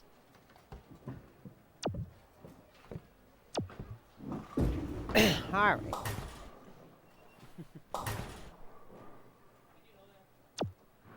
Yeah. Chiaki is my Sonia's favorite character in the series. Oh, yeah. She's so cute. Mm-hmm. It's kind of hard to choose which girl is my favorite character in the series. I have a question for you. If you know your Danganronpa lore, between what years does Danganronpa take place? I forget. Well, if you're talking about gore. Well, if you're talking about the main universe, 2009 through 2014. Wow. Yeah. Yeah, I've never really looked into that. Yeah, because if you're talking from the start of Despair arc in Danganronpa 3, which is the furthest back in the timeline we see, that's 2009. The furthest forward we see is the Hope arc episode of Danganronpa 3. The end of which takes place in 2014 with Makoto as the new headmaster of Hope's Peak Academy. Learned something about Danganronpa 3, the anime. Yeah? At no point do they say Gundam's name because of copyright shenanigans. Trying to dodge that. Oh, yeah, I know. Because Sunrise! Oh, yeah. I know. My name is so cursed that it must not be spoken. According to Gundam himself. Yeah. That's the main universe. I think that's funny. Yeah. I will say this. Without giving away the main spoiler of V3, I will say V3 takes place in the mid to late 21st century. Probably sometime in the 2060s. All right. Yeah. In the future, where despair still exists. Thanks for the bit, Kyomei. Hello and welcome to VG Myths, the online internet video game TV show that's finally sunk to rock bottom. Let me know how much this video sucks and how I can improve in the comments below. You let an 8-ball fall. Get out of my house.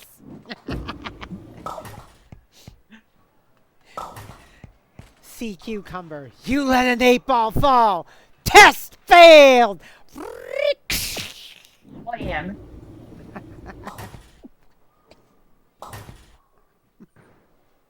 Test failed.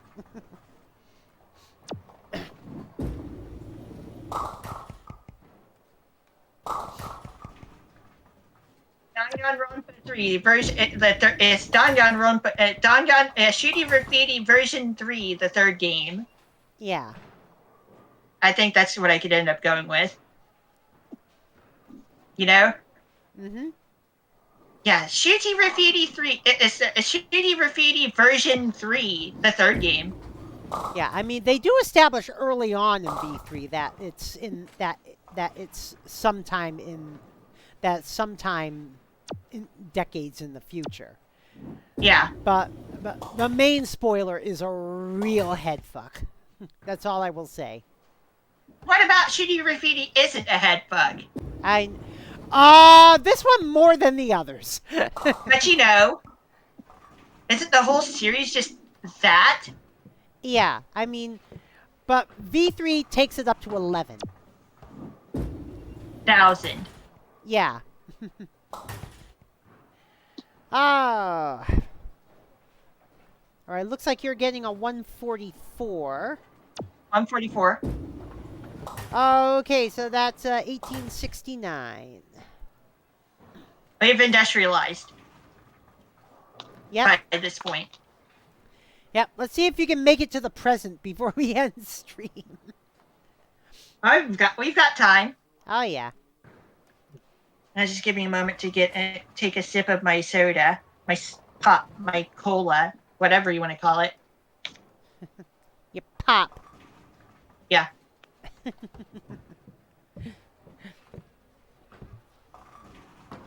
Sody pop. Let me pop me some pop, you know. Oh, it's funny. Dana talks about a time in the 80s. She was out east, and she was at, what was it, an airport? Were you in the airport, right? And she was asking for and she was asking for a pop machine, right? And then people are just looking at her like, huh? What, a pot machine? It's like, no, a pop machine, pop. Yeah. Because she was in New Jersey where they call it soda. It's so dumb, isn't it? Yeah, she says the Yeah, I steward call it soda. finally caught what she was saying.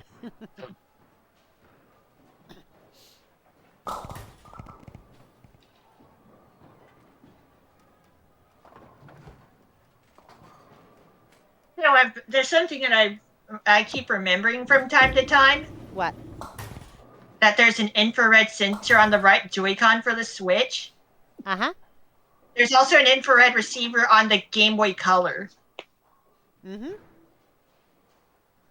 I've actually used that thing before for Card Pop and Pokemon Trading Card Game for the Game Boy. Cool. Strike 10 pin bowling, number 11. Nice.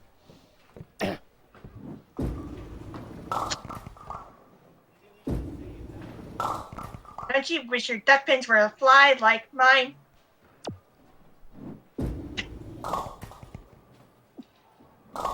My Duckpins definitely fly, that's for sure. Huh, interesting. Yeah, I prefer regular Duckpin.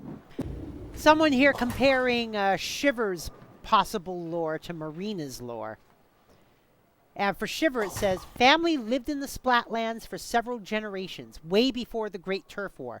Since the Splatlands are rural to begin with, they were never forced underground in the first place. Other Octos in the Splatlands may or may not be the same. And for Marina, escaped to the surface after the Calamari Incantation event. Agent 8 and several other Octos in Inkopolis are the same. Interesting. But yeah, I wonder. Yeah, so I wonder if they are. I wonder if that if they are establishing that the Octolings in the Splatlands never actually had to go underground, and therefore don't hold any ill will toward Inklings at all, and never did. Maybe that's why we can play as Octolings immediately. Hmm. I mean, that would make sense. The mingling of the Inklings and the Octolings in the Splatlands.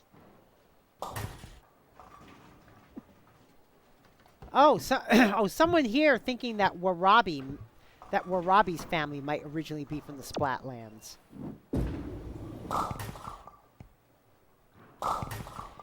Because he was exposed to different types of music at a young age, and well, in Octo Valley and Octo Canyon, pretty much the main music was was Octotool,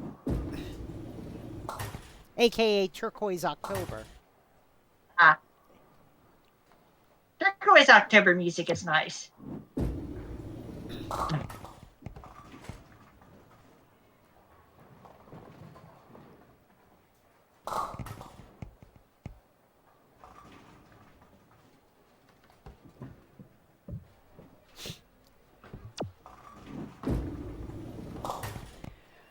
Oh, oh! I saw this animatic today that someone made, and it's basically an animatic about Marina's life before she escaped and how she escaped, and it tries to establish that she used to make music with a friend of hers named Sunny.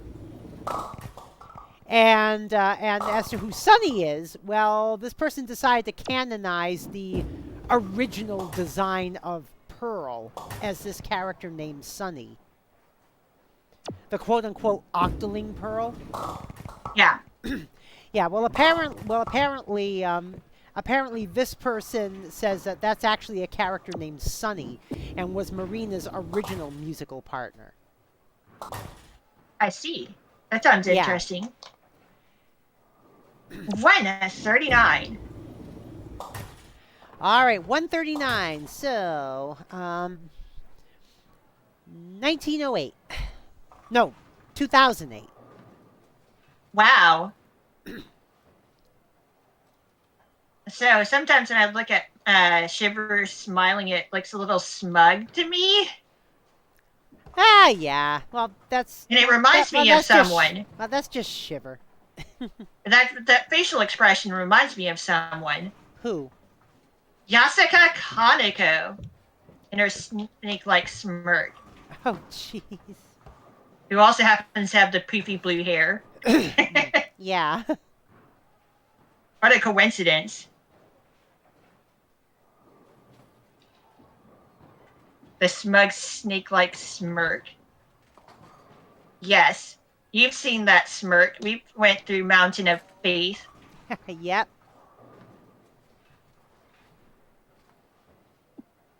Alright, so I made it to the 2000s. Yep. You lip sync, we dripping.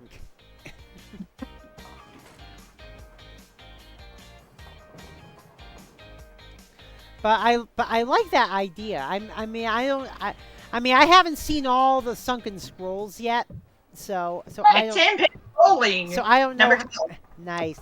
So I don't know if it's canon, but I could see like Splatlands Octolings. Right, 10 pin bowling. Number 13. Never having been forced underground. Okay, no turkey though. Dabo! No turkey though. No turkey. Oh! I got the spare though. Kiyome said, my grandma has a signature smirk. She even left the world with that same signature smirk. Oh, jeez. I heard about that. Great big middle finger to the world. Basically. And another spare.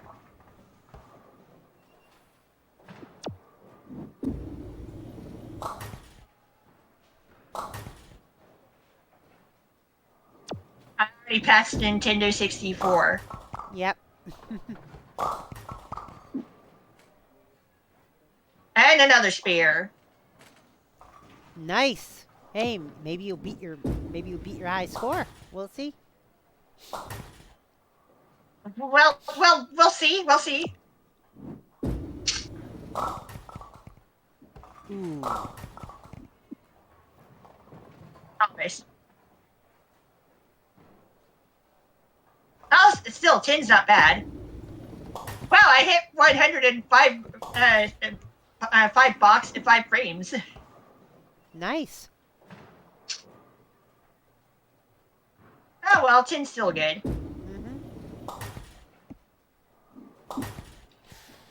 Oh, yeah, that's right. I forgot about that. The new DS9, which has the Cerrito stopping... the new Lower Decks, which has the Cerrito stopping at DS9. Turns out that that Security Chief Shax and Colonel Kira know each other. Apparently, they've saved each other's butts so many times that they've lost track of who owes who. Oh my gosh. And they argue about it. And they argue about it throughout part of the episode. I like Kira. Yeah, Kira's She's cool. like, you know, Shax, I owe you because you saved my butt. Blah blah blah blah blah. And then Shax's like, yeah, but then you saved my butt and blah blah blah. So I owe you. And then Kira's like, but then you saved my butt and blah blah blah. So I actually owe you. It just kept going on like that. But I don't know. Kira's pretty cool. Yeah, Kira ends up being pretty cool. Yeah.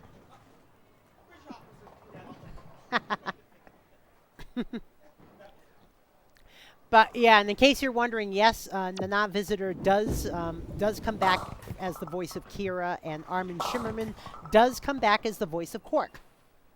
Nice. And like I said, Morn is still at the bar too. But like I said, granted, this takes place only a few years after the end of DS9. I tied my best score. Oh no! 174. So 2182. Oh, we're into the future now. Yep. All right. But like I said, yeah, Morn is still at the bar, and like I said, even in Star Trek Online, which takes place about 30 years after Lower Decks, Morn is still at the bar at Deep Space Nine. Does Morn just live there? And yes, you can talk. Morn just lives there. And yes, you can talk to Morn. And then it says Morn start. And then it says you ask Morn a question. It says Morn starts a story, and then it just fades out, and then it fades back in with you reacting to Morn's story. You don't actually hear Morn tell the story or see what he's saying. It's just that it fades out, and then it fades back in with you having heard Morn's story, whatever it was. Oh boy. Well, it's a running joke. Running joke, and this is a running joke even back on Deep Space Nine. The running joke is Morn is a chatterbox. Uh-huh. But we, the viewers, never see him talking. Ever. He's a chatterbox. Yeah. And that's just been a running joke on DS9. Since I've seen DS9, but yeah. Yeah, like I said, the running joke is Morn actually never shuts up. It's just that we, the viewer, never see him talking. Oh yay! I missed on the right side of the 10 pin, but it was not a gutter ball. Ooh, a little closer. You could have gotten the 7-10 split. Yeah, that was what I was going for. Yeah, I know.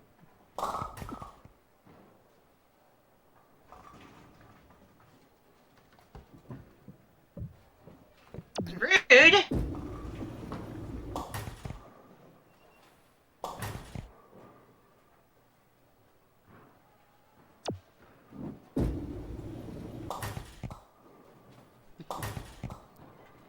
Oh, So geez. yeah, Kirby's Return to Dreamland is coming to the Switch. Yeah, I saw that. I don't care. What? I thought you liked Kirby's Return to Dreamland. Yeah, Hell, we but it barely adds anything to the game. It doesn't add online play, most importantly. But didn't it add like a new mode or something? Side mode, yes.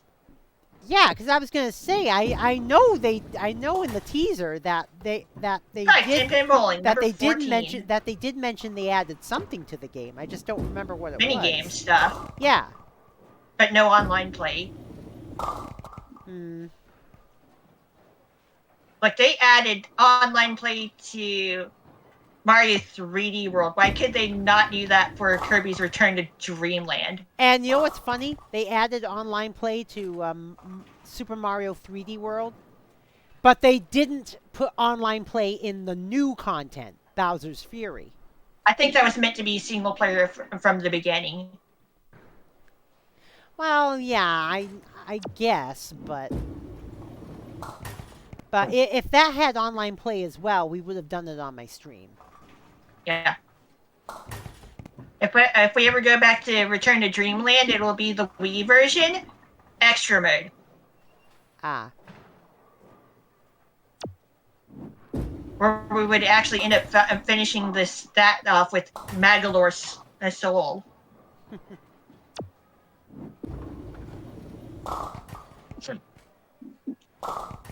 Not Mark's soul, Magolor's soul. Ah, yes. Despite the similarities. Oh. Although Magolor does get his redemption right at the end. He gets to be playable in one of the later Kirby games. I think it was Kirby Star Allies, but yeah. He's the host of the minigame stuff in Kirby's Dream Collection. Yeah. Yeah, HAL Laboratory kind of wants to do stuff with Magolor. One thing I'm surprised about, though, you know, Kira and Shax, know each other, but apparently not on a given name basis. They're still on the surname basis, which is really weird. Wow. Because I was hoping we'd find out what Shax's given name is. Ah. Because as We you know what Kira's given name. Yeah, Nerisse. Yeah. Yeah. Because and also, as you know, Bajoran Custom orders names in Last name, first name order, yeah, like Japan. Yeah, like Japan. Yeah, well, like Japan and Russia. Uh-huh. Mm-hmm.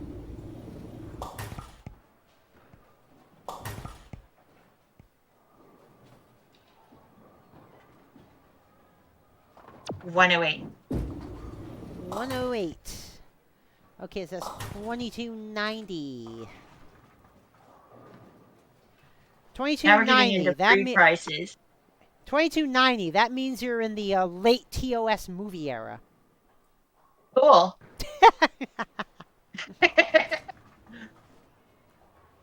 If I were human, I'd tell them to go to hell. If I were human. That quote, how's that? I still like from Star Trek 6 months Spock's lines. Damn you, sir. You will try. He actually said, damn you.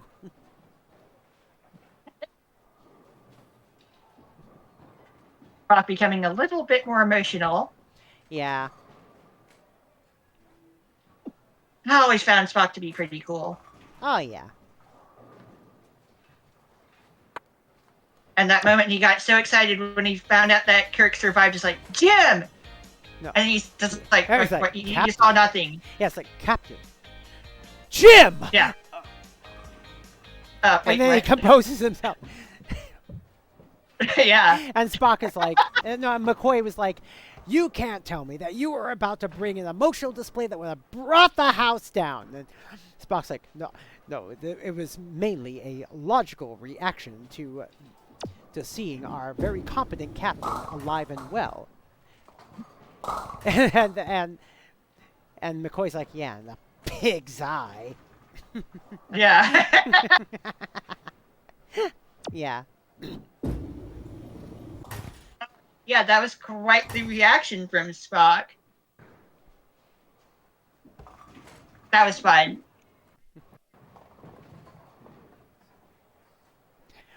That was just fun. Another funny Spock moment in the Enterprise incident when he was in custody of the Romulans and he was exercising his right of statement by Romulan law.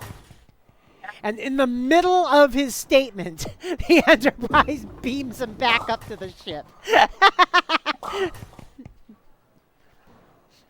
Well then. Well, the Romulan commander kind of hitched herself along for the ride too. She's like, no, you're not taking him away from me, glomp. It's like we have Spock, sir, and a guest. Yeah. Yeah, we'll be seeing the Romulan commander again in the Trek Watch. Cool. Yeah, she shows up again at the in Star Trek Continues at the very end of the 5-year mission. She's cool. Oh, yeah. And the thing is, the woman who portrays her in Star Trek Continues is actually the daughter of the woman who portrayed her in TOS. Wow. Yeah.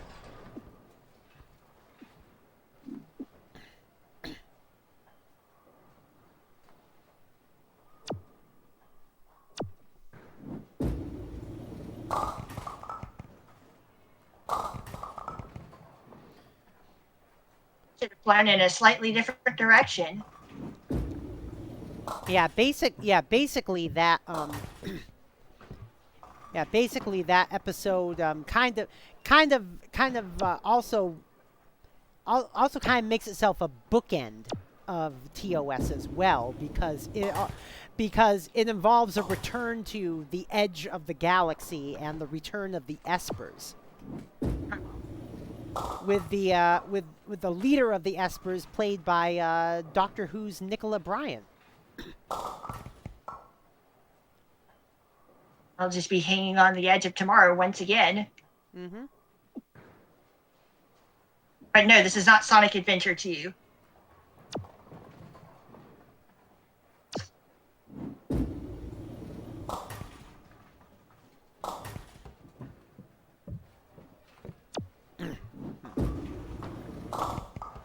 And we're not fighting this big old lizard stuck to the end of a space station with badass music blaring in the background.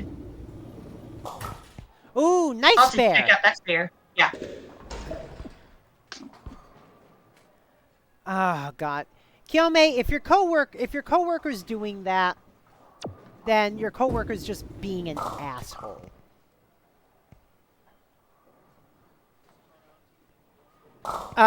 Dead naming actually.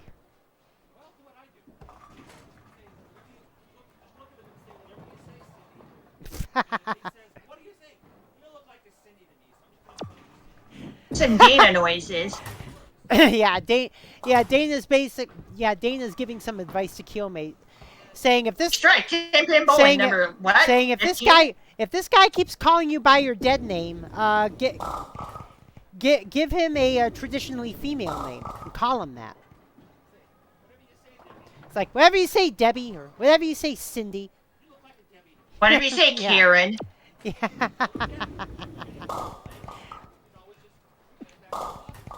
Yeah.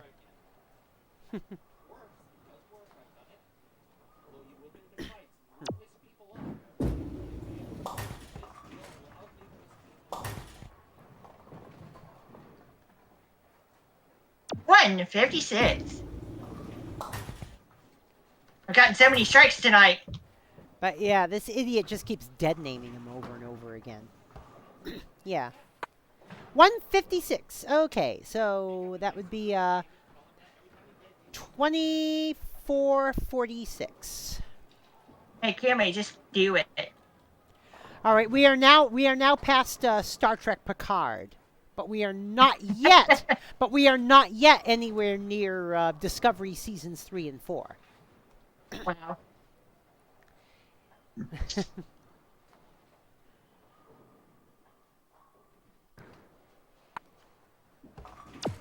Yeah, because Star Trek Picard takes place between 2399 and 2401, and I think season 3 will take place in 2403. We don't deal with only space. We also deal with time.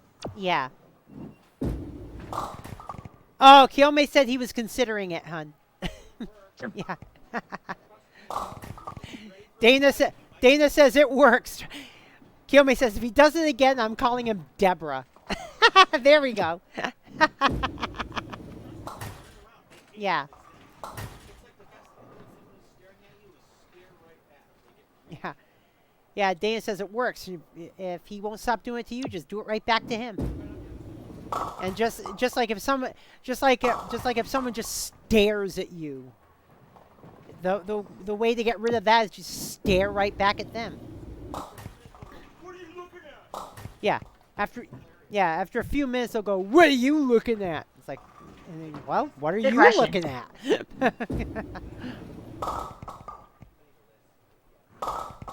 So I basically had 16 and 15, 16 strikes somewhere around there already. Wow. Mhm. I've had a lot of strikes tonight. Yeah, I know. So why can't this happen while I'm playing Candlepin with you guys? Because Candlepin's tougher. No, it's not. It's obviously thinner, so it can't be all that tough.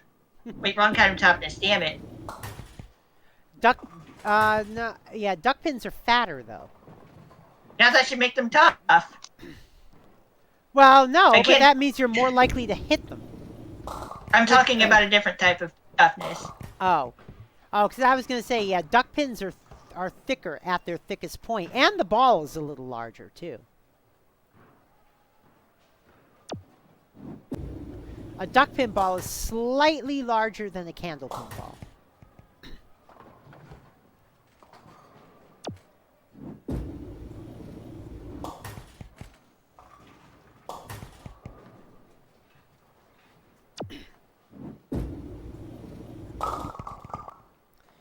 And by the way, tomorrow is the last day of September, and if you recall, September means that you get some money off new subscriptions, and in these last few days, gift subs as well. It's I think 25% off gift subs, and for regular subs, I think it's 20% off a new 1 month. 25% off a new 3 month, and 30% off a new 6 month.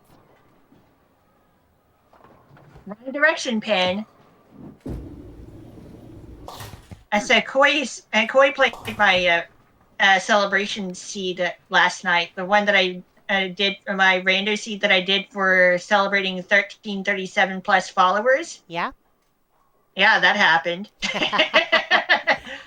So, Yeah, that was definitely not a good seed. so yeah, September ends tomorrow, folks. Tomorrow's the last day of it. 7-7 retro defeat Ganon.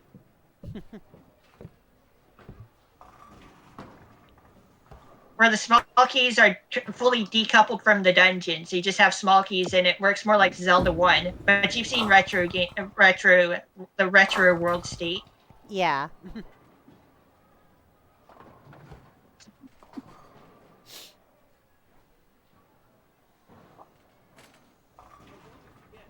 So, like, even if I get to the same settings of the Link to the Past randomizer, it'll still end up being a different adventure each time. What was that, hon? Ah. So that makes a Link to the Past randomizer good filler material for Take It Easy streams.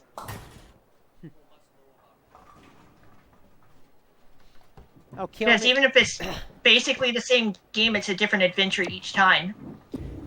Kyome says, I frankly don't realize I'm staring. You can tell when I'm intentionally staring at something. First rule of intentional staring. If it's at a person, chill. I'm just in headspace talking. Ah.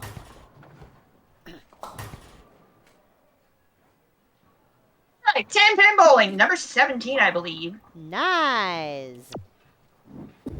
But I've had quite a lot of strikes tonight. Oh, yeah. Well, it is easier to strike in Duckpin than it is in Candlepin. Yeah. I love me some Duckpins. Yeah, the title of my stream today is just simply QUACK.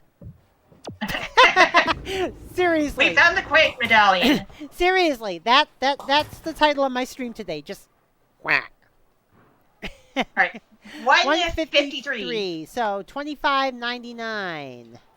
I've exceeded Star Trek. No, actually, if you want to be technical, the furthest out we see of the Trekverse is some point in like the 42nd century. That's the furthest we see out in the Trekverse. Damn it. What? I'll What? never reach there in one sitting. But let's not be too technical. I'm past discovery. Oh yeah. Oh yeah. I'm done discovering. Ah. No, Discovery currently takes place in the 3190s. Damn it. And I'll never be Star Trek. And the short Trek episode Calypso takes place roughly a millennium after the latest that Discovery takes place. She's cheating, guys. She's cheating. Mm-hmm. I'm gonna have to call Bad Cop Callie. Hey, Kyome. Yeah, Dana was saying that she has a response to the old attack helicopter joke too. You know the old joke of I identify as an attack helicopter, and the response is, well then shut the fuck up. Attack helicopters don't talk.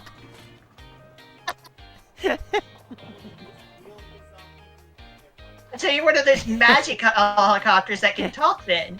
Yeah. And then, of course, Dana warns this will piss people off who think they're being funny. Wise guy, huh? Wise guy, eh? Yeah. Yeah.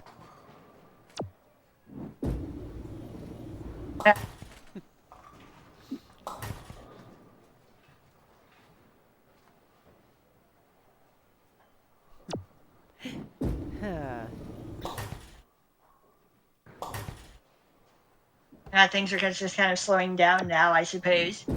Oh, yeah.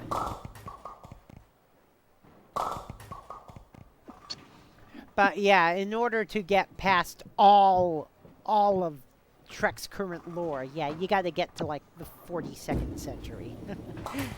Sherlock Holmes in the 42nd century, it feels like.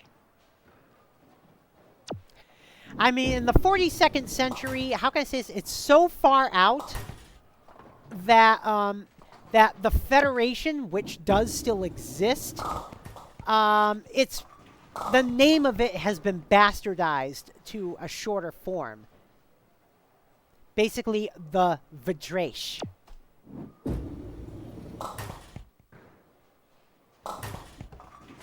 Huh? Okay. Yeah. V.DRASH. Or DRAYSH. Yeah. I don't. Whatever. Yeah, that's the Federation, but it's been bastardized over the previous millennium. Oh well. R/whoosh, okay? Yeah.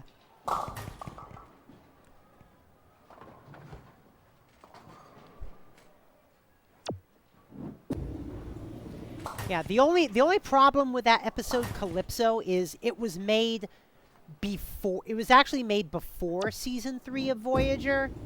I mean season 3 of Discovery. I mean, So in Calypso, they still have Discovery looking Right, like it did. Bowling number 18. They still have Discovery looking like it did in seasons 1 and 2, when in actuality it should be looking like it did in seasons 3 and 4.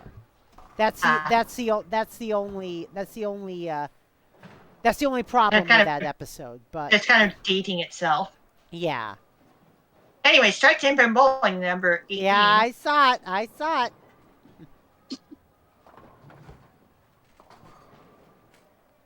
And then we thought things were slowing down, and then a strike just randomly happens. But however, that episode also introduced the character of Zora to the viewers. Zora is basically the sentient computer who's in charge of the computer systems on Discovery. Like, we're gonna have to go talk to Zora real quick and spend like 500 rupees to get an item. Wait, wrong Zora. Yeah, but that's when the viewers first met Zora. In season 3 of Discovery, we finally found out how Zora came to be in the first place. Basically, Zora is the sphere data that Discovery took on in season 2, having been given sentience in season 3.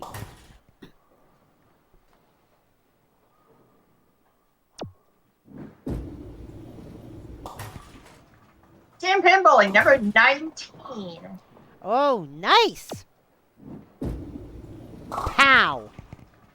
Right in the kisser. TV! Pow!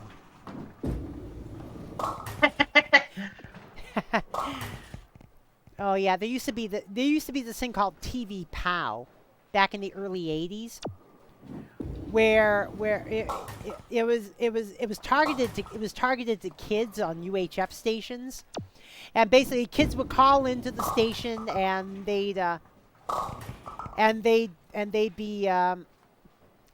basically they'd play, and of course in our market on WXNE TV 25 they would do a special edition of Space Battle on the Intellivision. It was called Space Battle 2, but it was never actually available to the general public. It was only made available for this TV purpose.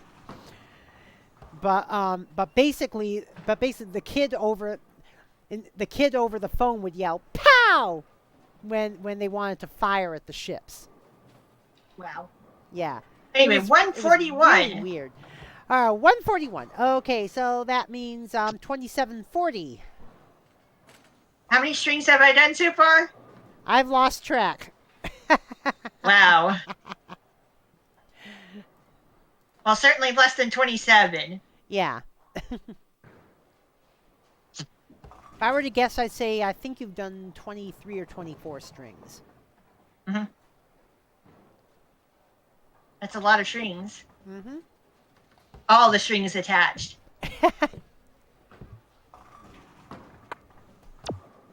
That's just sometimes you gotta hit it. You just, when you get bowling, you just gotta hit that certain flow state, and it's all good.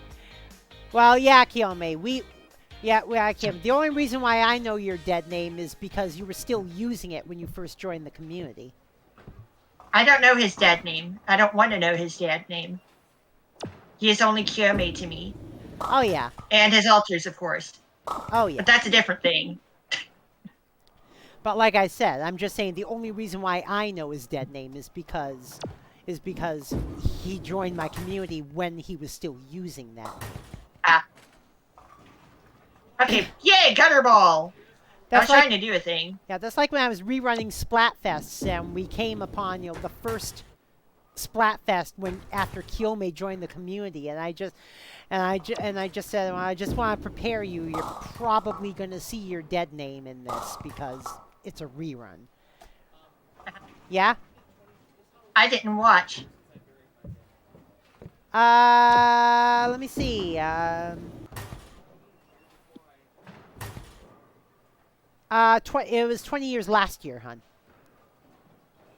Yep. You buried your dead name in Halloween 2001.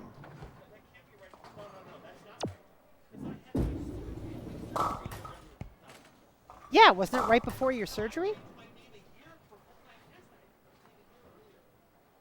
Okay, so all right. Oh, it's in 2000. Okay, so it's been 22 years then. Yeah. Okay. Need to know dead people's. I don't need to know dead people's names. I don't need to know people's dead names. That's none of my business. Yeah. For me, on the other hand, it's separate between killing the dead name and burying it. I mean, I kind of killed the dead name in August 1998, but it didn't actually get buried until early '99. There was just this corpse floating around. Pretty much, yeah. Well, we'll have to prepare ourselves for a class trial, Emmy. Yeah, Dana, on the other hand, wouldn't let anyone use her new name Right. until it was legal. 10-pin bowling, number 20. Like, how many strikes am I going to get tonight? I've had quite a few strikes. Here goes another one. 21. Another double. And double. Why couldn't you give me the turkey game? Aww. I guess it's because you know that I don't like turkey meat. You don't? Not really. Really? Oh. Really enough, I like lamb. When you eat turkey, do you usually have it like traditional preparation? It's been so long since I've had turkey because I don't like it. No, but I mean when you have had it, was it just What like is traditional preparation? well, just simply like cooking it in the oven, like for Thanksgiving, you know, with the stuffing inside and all that. Something like that. Yeah. Something. All right. You haven't tried Dana's turkey. I'll pass. Dana's turkey is different. I will tell you that. You want to email some of it to me? Sort through the transporter system. Hit me up with a replicator, perhaps. I know. But the thing is, Dana makes it with double bock beer. Okay. I mean, we basically put a turkey in a Dutch oven, and we put it like, and we fill the Dutch oven like halfway with double bock beer. Okay, so explain And a Dutch oven to me. I don't know how to explain it.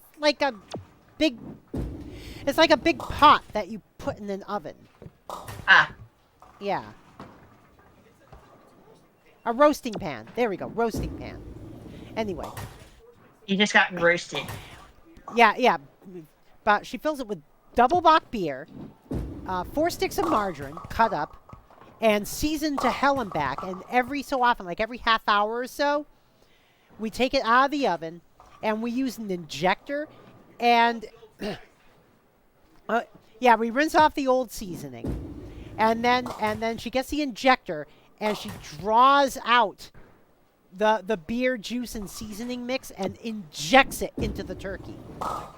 No, not a crock pot, Kiyome. Roast like a covered roasting pan. Okay. Yeah. I'll pretend I know what you're talking about. I'll say 130. 130. Okay, so that'd be 2870. All right. Are you getting closer to Discovery's time period? You're now past the last time the Federation heard from the Q continuum, which was the 26th century. Wow. All right. Dutch oven. Okay. Oh, I guess, or images. Let me see if I can. No, I guess it's not a Dutch oven. What's an oven? I know. Roasting Why is it so Dutch? Oh, yeah, that's what it is. Okay, roasting pan. Yeah.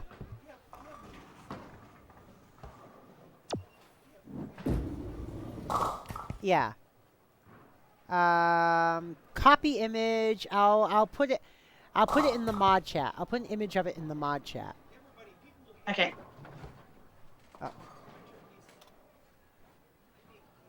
When do you want me to look? There, now. It's there right now. But that's what Dana makes the beer turkey in. Give me a moment. At least because I don't have my face up on the screen, I can just load this in quickly. Mm-hmm.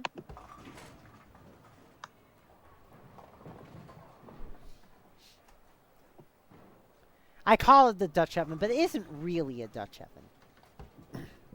Doesn't look very Dutch to me. Yeah. But in actuality it's a roasting pan. Dana was right. But that's what we cook the beer turkey in. We put the turkey in there. We fill it up about halfway with double bock beer, and we cut up 4 sticks of margarine, and then we season the hell out of it every 30 minutes, and we inject it with the mixture every 30 minutes.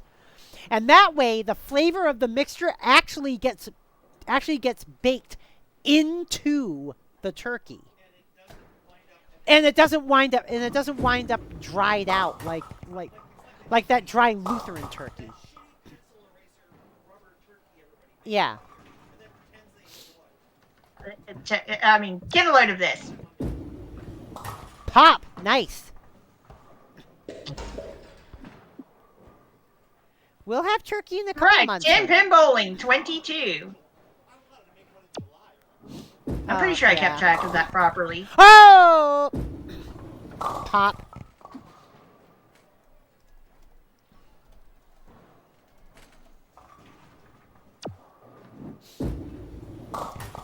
But yeah, the year Discovery currently takes place in is, well, season 5 when it comes out will be 3191. Oh, game.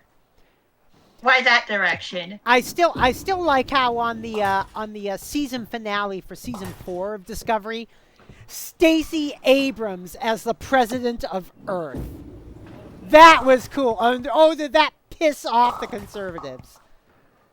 They like pissing us off. We'll piss them right back off as well, I guess. And yes, that Stacey Abrams, the one currently running for governor of Georgia. Yeah, but yeah, they had her portraying the president of Earth. The president of Earth. Yeah. Because at that point, Earth had left the Federation at some point in the past, and the Federation's trying to get them to join back. And it looks and it looks like they will. And it looks like they will. I mean, after all, Navarre, formerly Vulcan, joined back. So.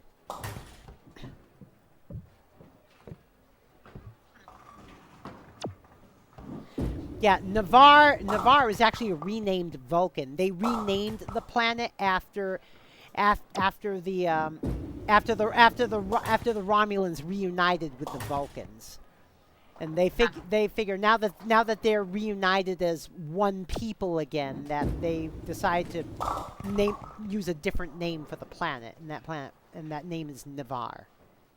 Fair enough. Mm-hmm. And that happened sometime in the 26th century. And all these cool things that keep happening in the future. But go on. Yeah, well, what happened to the Federation is there was an event called, oh god, I forgot what it was called, like the big, oh god, I forgot what it was called, but it was an event. Memory Alpha. Yeah, it was an event that destroyed all active dilithium crystals, which in turn destroyed any ships that were actively using it at the time.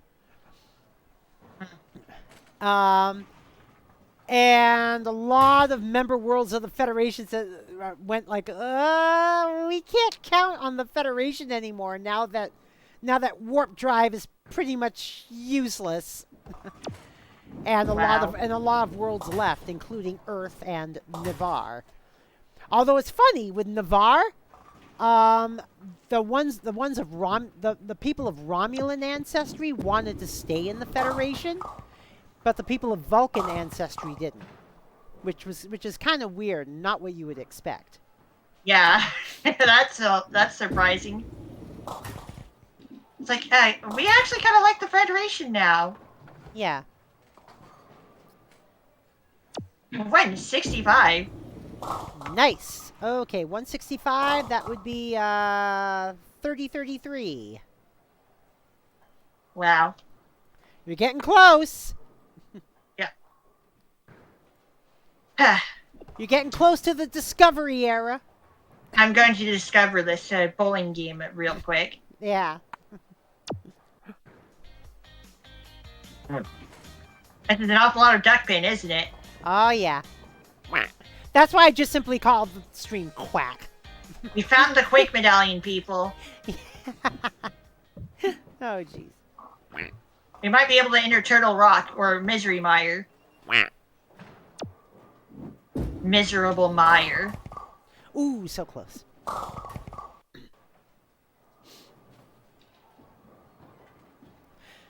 Tomorrow, by the way, at 11 p.m. Eastern, it is Friday Night Splatios.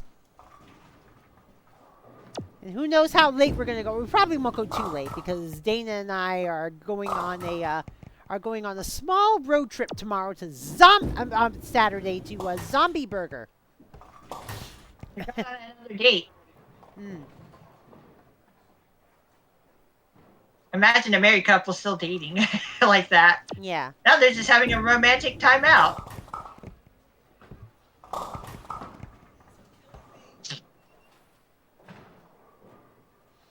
Like I said, it's just a short road trip.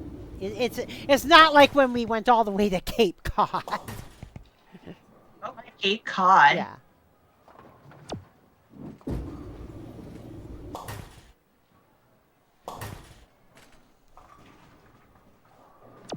I mean, I'll be back in time for the Saturday night. I'll be back in time for the Saturday night. Saturday. Yeah, for Spooky Saturday. Yeah. On a couple of cool birthdays, no less. Mm-hmm.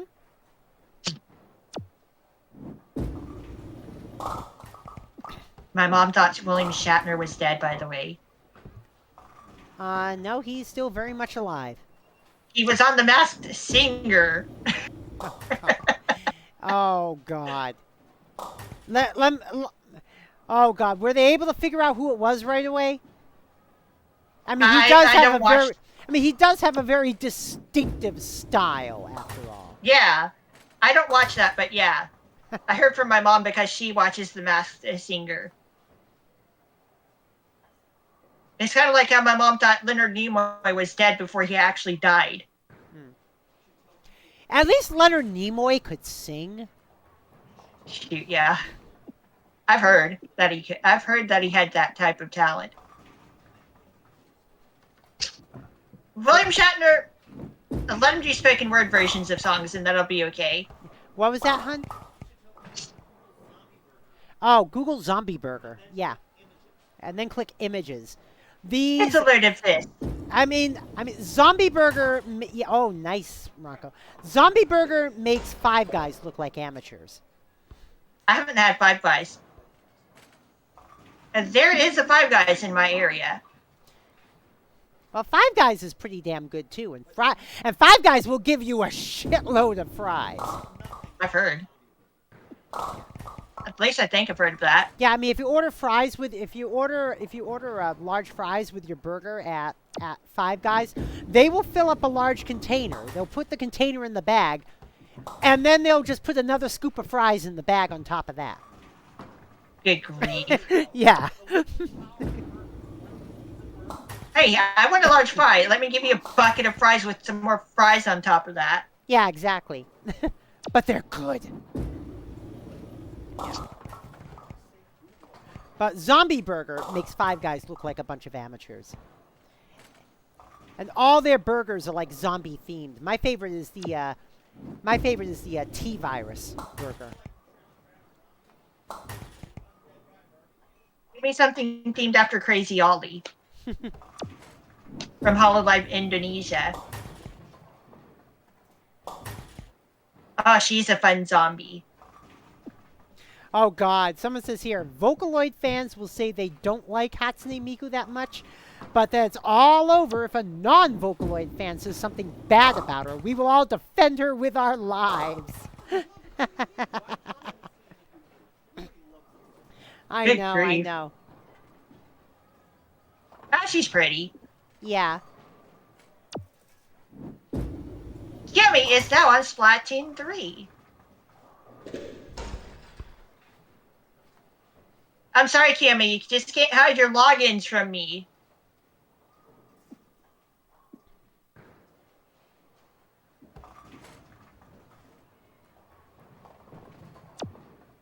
I bet I him as a Splatoon fan. Wait, what?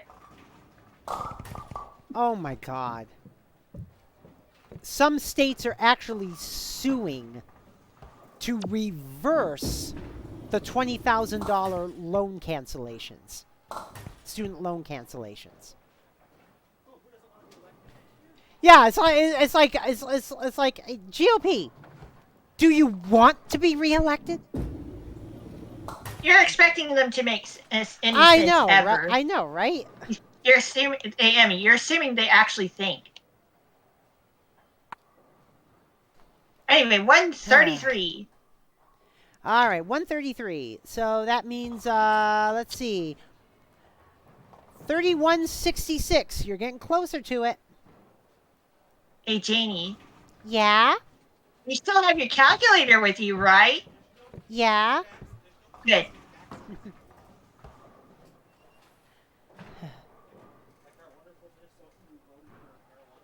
The GOP, is that even a political party anymore? Not just a party of fear Yeah, and whatnot? basically they're trying to say that Biden didn't have the authority to forgive the debt. But the thing is, it's like you're telling a whole bunch of people with student debt We don't care about that you. Basically. that we want you broke. Haven't they been saying that forever? I mean, it's like the thing is they're overstepping their bounds, and it's going to cost them this year. Hey, voters, we love you. We love it when you're in crippling debt. Vote for us Yeah, because we hate those other people, yeah. and you should hate them too, I guess, for reasons. There you go. For a major political party, they don't talk a lot of proper politics. Yeah, I know.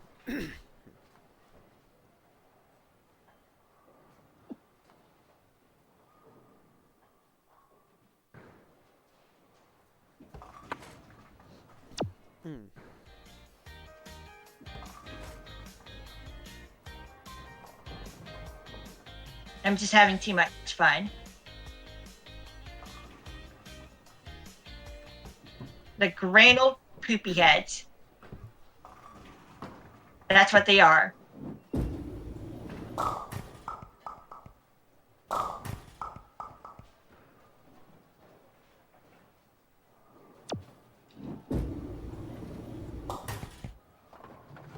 The gratuitously obnoxious poopy heads.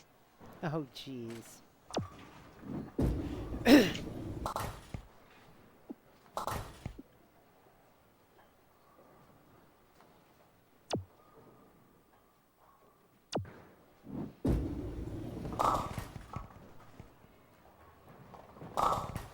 But seriously, you're curious about the turkey, Kiyomate.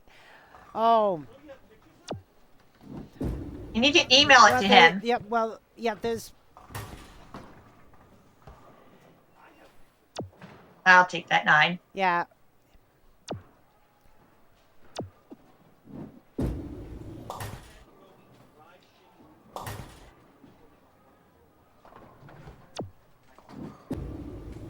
Yeah, let me see here. Let me see. I know I've got pictures of the beer turkey. Behold, another spare. Oh, wow.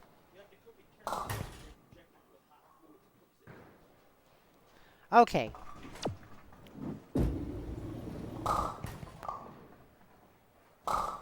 All right. I am going to post these to the Discord. Where is it? Mod chat. There we go. I'll post it in the mod chat for you, Kiyome. All right. this here is the before picture. That's before it goes in the oven.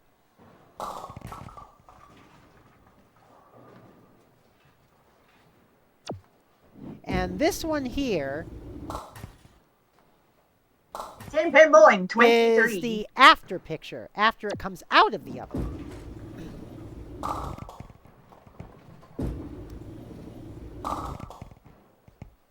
I wonder A double. Oh, you didn't catch it. Yeah, we basically put it in the roasting pan. We fill the roasting pan about halfway with double bock beer, and we cut up 4 sticks of margarine, put that in, and then we season the turkey. And then every half hour, what we do is we wash off the top layer of seasoning, because at that point a lot of that seasoning has soaked into the turkey. But the rest of that seasoning goes into the bok juice. Yeah, we baste it off, but the leftover seasoning goes into the juice, and we take an injector, and we draw out some of the juice, and we inject it into the turkey, like every half hour.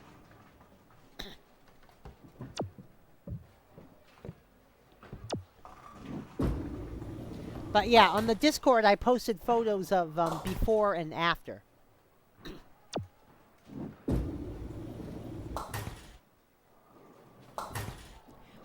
And it is absolutely delicious. It's the best turkey I've ever had. A note of Thanksgiving foods. Thanksgiving is coming up. Well, yeah, we'll be making one at Thanksgiving. I mean, Canadian Thanksgiving is coming up.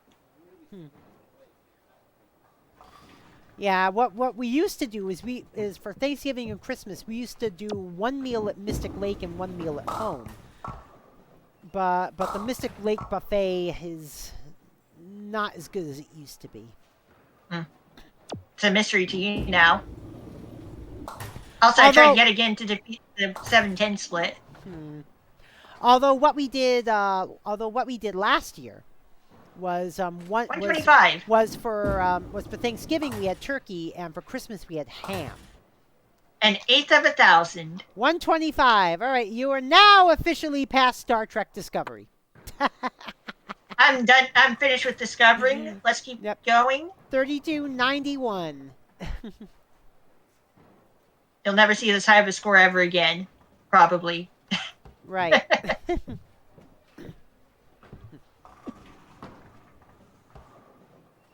I feel like it's a good idea that we did the score tracking after all, just to see how high that number can get. Yeah.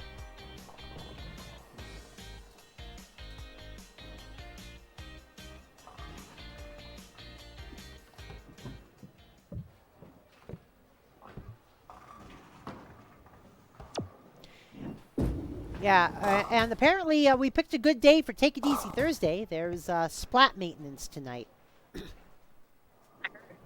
Yeah. Yeah, by the way, yes, I mentioned in the Discord last night that I did win the series that I played. 5-2. Oh, by the way, I got up to C+. Oh, by the way, did you see about what the official Splatoon Twitter posted this past morning? No. Apparently in private battles, if you hold down L, R, ZL, ZR, and the left and right joysticks all at the same time, it basically interrupts the match. It says this is useful when you... Yeah. It says this is... You gotta hold them down for 3 seconds. It says this is useful when you start the game with the wrong rules or the wrong stage. And wow. I'm like, oh my god, trolls are gonna so abuse that. Especially that'll be useful for Minifest, though. Well, it's... And private our own stuff. Yeah, unfortunately, that may kind of fuck over Minifests in Splatoon 3. All right, guys, Minifest has been canceled forever. I mean, I'm gonna have to. At that point, I'm gonna have to make a new rule saying if you interrupt the game, you're reject. If you interrupt a Minifest game that way, you're rejected from the Minifest. Mm. And yes, it will say who initiated the pause. What? Useful for when we screw up slightly useful for when we why? screw up the modes in the all modes peanut butter battles. Oh, All mode PBBs. It's like, no, we got the wrong mode. We already started the battle. Press the buttons. And initiate the self-destruct sequence. 0, 0, destruct, 0.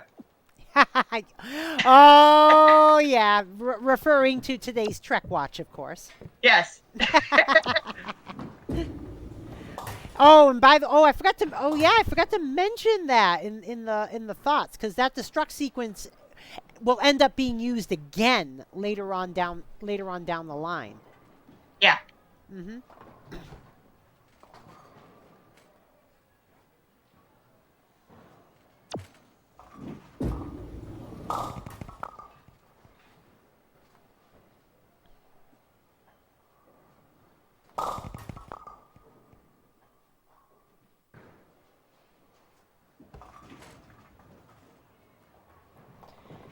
But yeah, the self-destruct requires the consent of 3 senior officers and it has to match the voice print and the spoken code. Yeah. It's tedious on purpose. Yeah, it's done that way on purpose. I mean, in the case of the original, in the case of the Federation's original Enterprise, the 3 senior officers who were involved were Kirk, Spock, and Scotty. And I think the next time it gets done, I think it's Kirk, Scotty, and Chekhov. The second time it's done.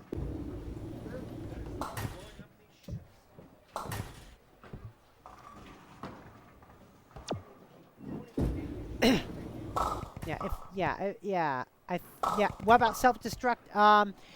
The Federation starships have a self-destruct mode that requires consent from multiple senior officers, and they have to match voice print. They have to match voice print and a certain code. Yeah. The Enterprise D is the same way, but it's a slightly different process. Change things up a little, you know. Yeah.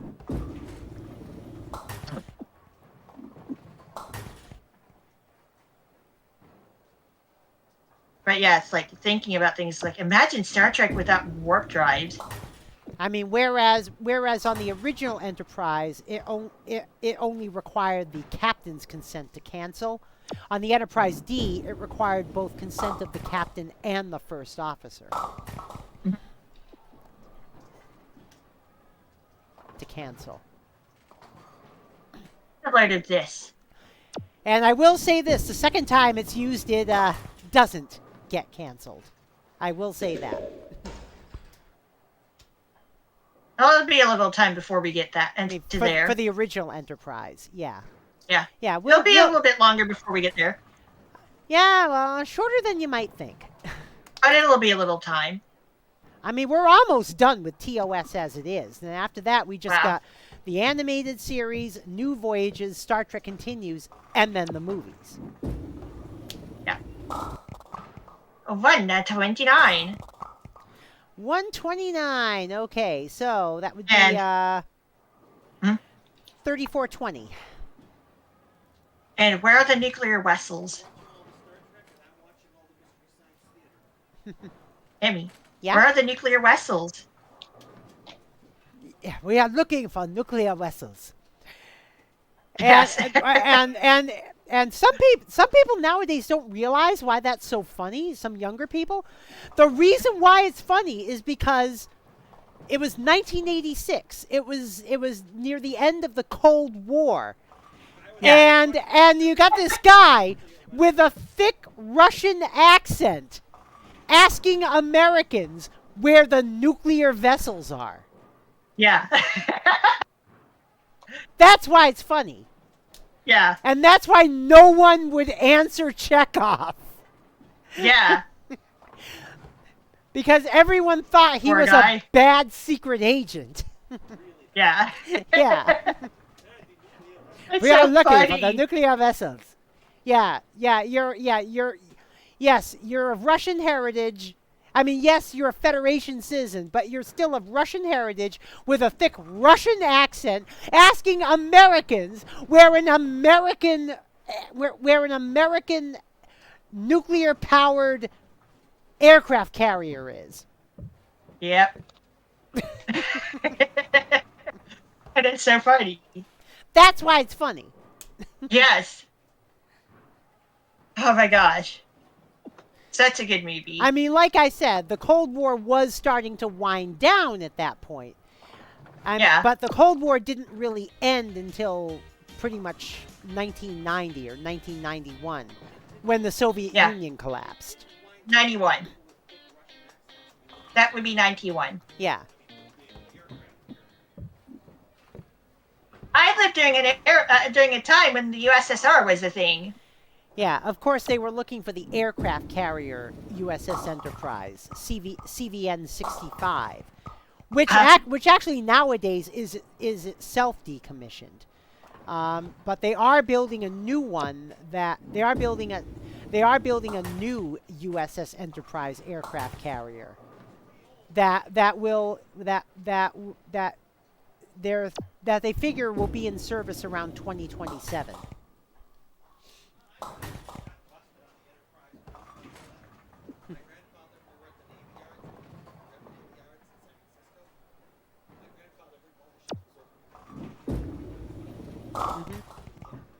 Oh God. Oh. Oh yeah. Yeah, Dana was talking about an incident when she was 11.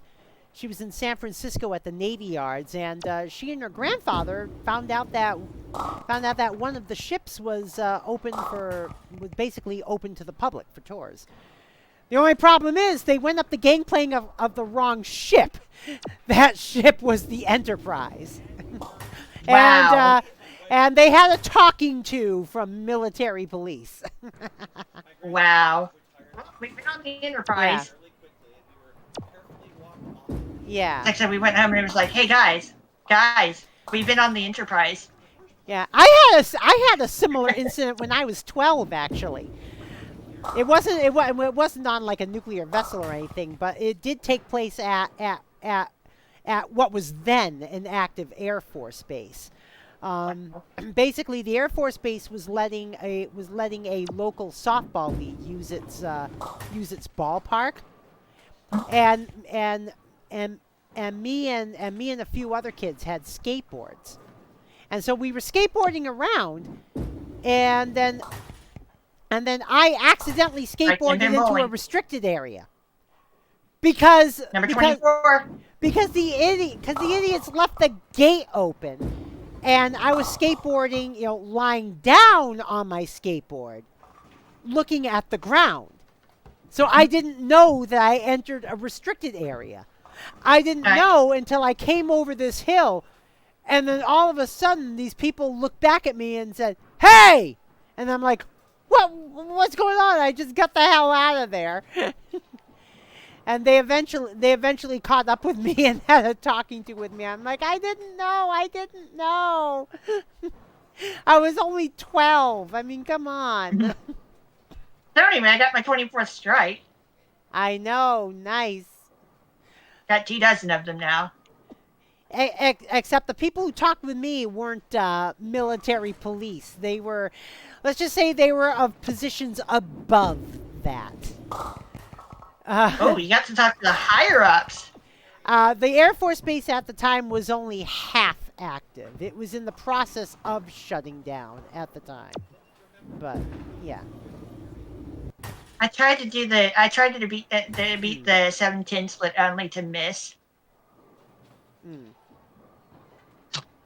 Whatever. I'll take my 9.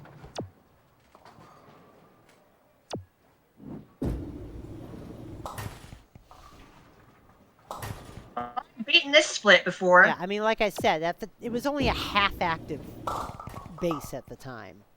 It was in the process of shutting down, and nowadays it is shut down and is actually owned by. Nowadays is actually owned by. I forget whether it's owned by the town of Truro or the National Park Service, but it's owned by one of the two now. And I've been on an Air Force base. It's being turned basically into a community center. I've been to the Cape Fear place as well. The what? I've been to Cape Fear as well. Oh, wow.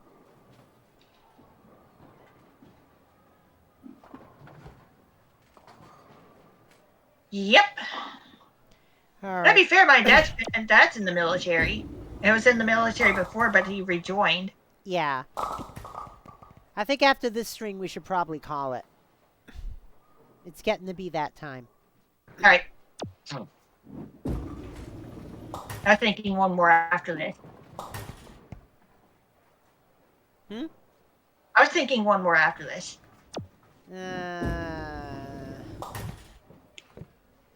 You know, we're not taking turns, right?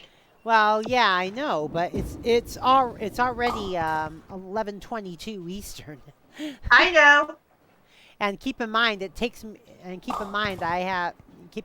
do stuff when I shut down the stream too. Yeah, like miss. Eep. You know what I was going for, though. Oh yeah. And I also still have to do my splat dailies too.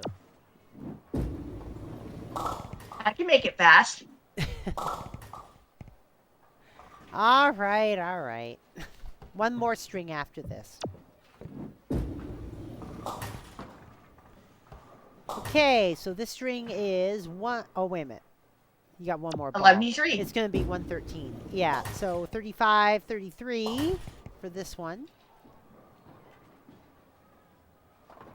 Nice. All right, one more. Let's go. That's crazy. I tied my high score tonight. Well, yeah, there is that. You did do that. 24 strikes so far. Oh,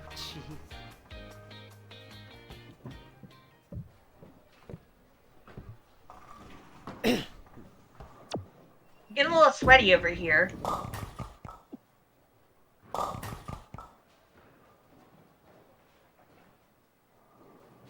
It's been in the 60s all day, by the way.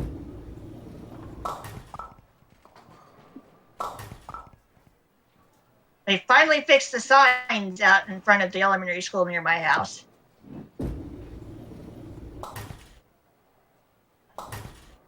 Whatever school that is. Mm-hmm.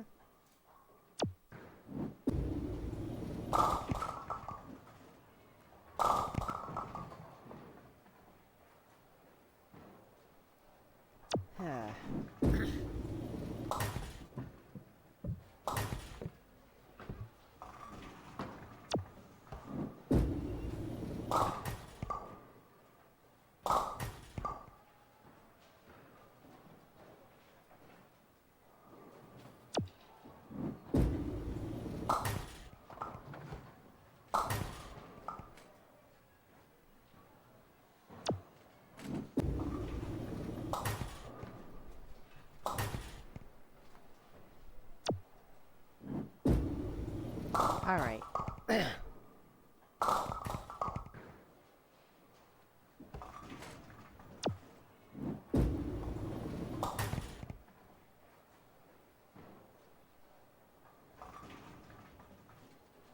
And just wanted a lot of attention. Mm-hmm. All right. What else do Keep her they going. expect a 12-year-old on a skateboard laying down to do? Yeah. Right, 10-pin bowling, number 25. 25 strikes. Wow. Wow. Bam. Yeah. And then Now this happens. just keep rolling it like that. Yeah, I tried. And look what it gave me. Oh my god. That's a magna pin action right there. Yeah. Magnapin with an E, Magnapin. I am Magneto, master of magnet. But only one of them.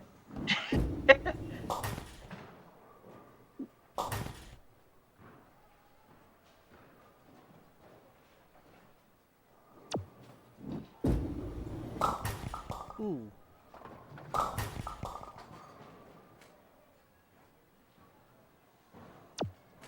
Well, that definitely happened. Ooh.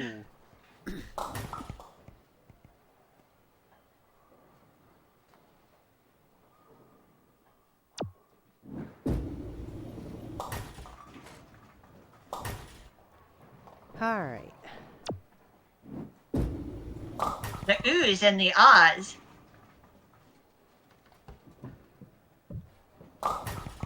Ooh. Ah. Ooh la la. Yeah, it looks like splat maintenance may have finished.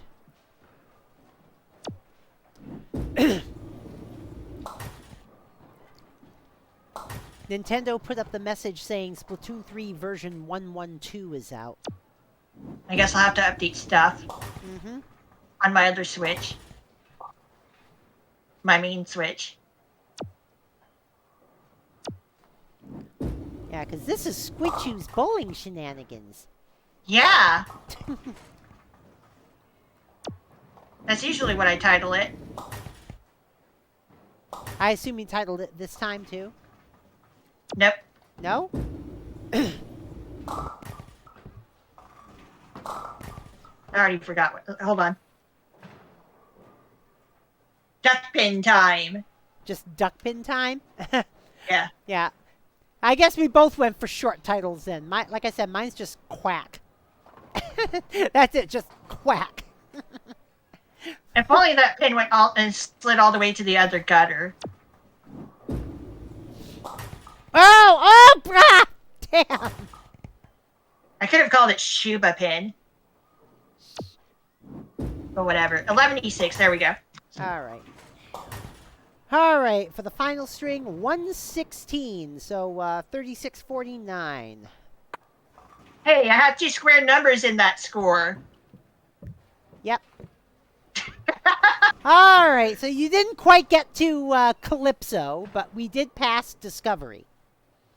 Yeah. A lot of time traveling happened tonight. Yeah, there we go. Alright. Alright then. Okay, that's going to be it for today, folks. We do have a couple of shout-outs tonight. First of all, our collab partner for the evening, RankoHoshino! That was fun. Yeah. Little Duckpins in chat there. Tomorrow at 11 p.m. Eastern. Friday night Splatios. We got a splat. We got a splat. Stay safe. Okay, Kiyome. Yeah. And speaking of Kiyome, let's give him a shout out too. Because he gave us some biddies. There we go. All right. Oh, whoop, I got to put that back over here. All right. There we go. Ah. All right. Let's roll our credits tonight, folks. If I can get to it. There we go. And and let's also see who's up on the Raid-a-meter tonight. Raid-a-meter, Raid-a-meter. Who's up on the Raid-a-meter? So yeah, that series. I did get that that last battle that had happened after you finished your stream. That was a win. Oh, there's someone I don't get to stream very often because he usually streams in the morning. You don't get to stream very often. No, this is someone who usually streams in the morning, so I don't get a chance to raid him very often. Kobayashi Des. Ah. So we're gonna But yeah, we're gonna raid him tonight. But yeah, I got up to C+ last night. Just to let you know. So Kobayashi Des is currently playing Splatoon 3. Let me do the Kobayashi Maru test. Oh, until tomorrow, you know what to do, folks. Follow and subscribe. Join the Particle Acceleration. You can also join us on Discord, !Discord in the chat, or scroll down to where it says join the Particle Acceleration on Discord. Till tomorrow, I'm DJ Particle. I've been here with RankoHoshino. and we're out of here. Peace. Bye-bye.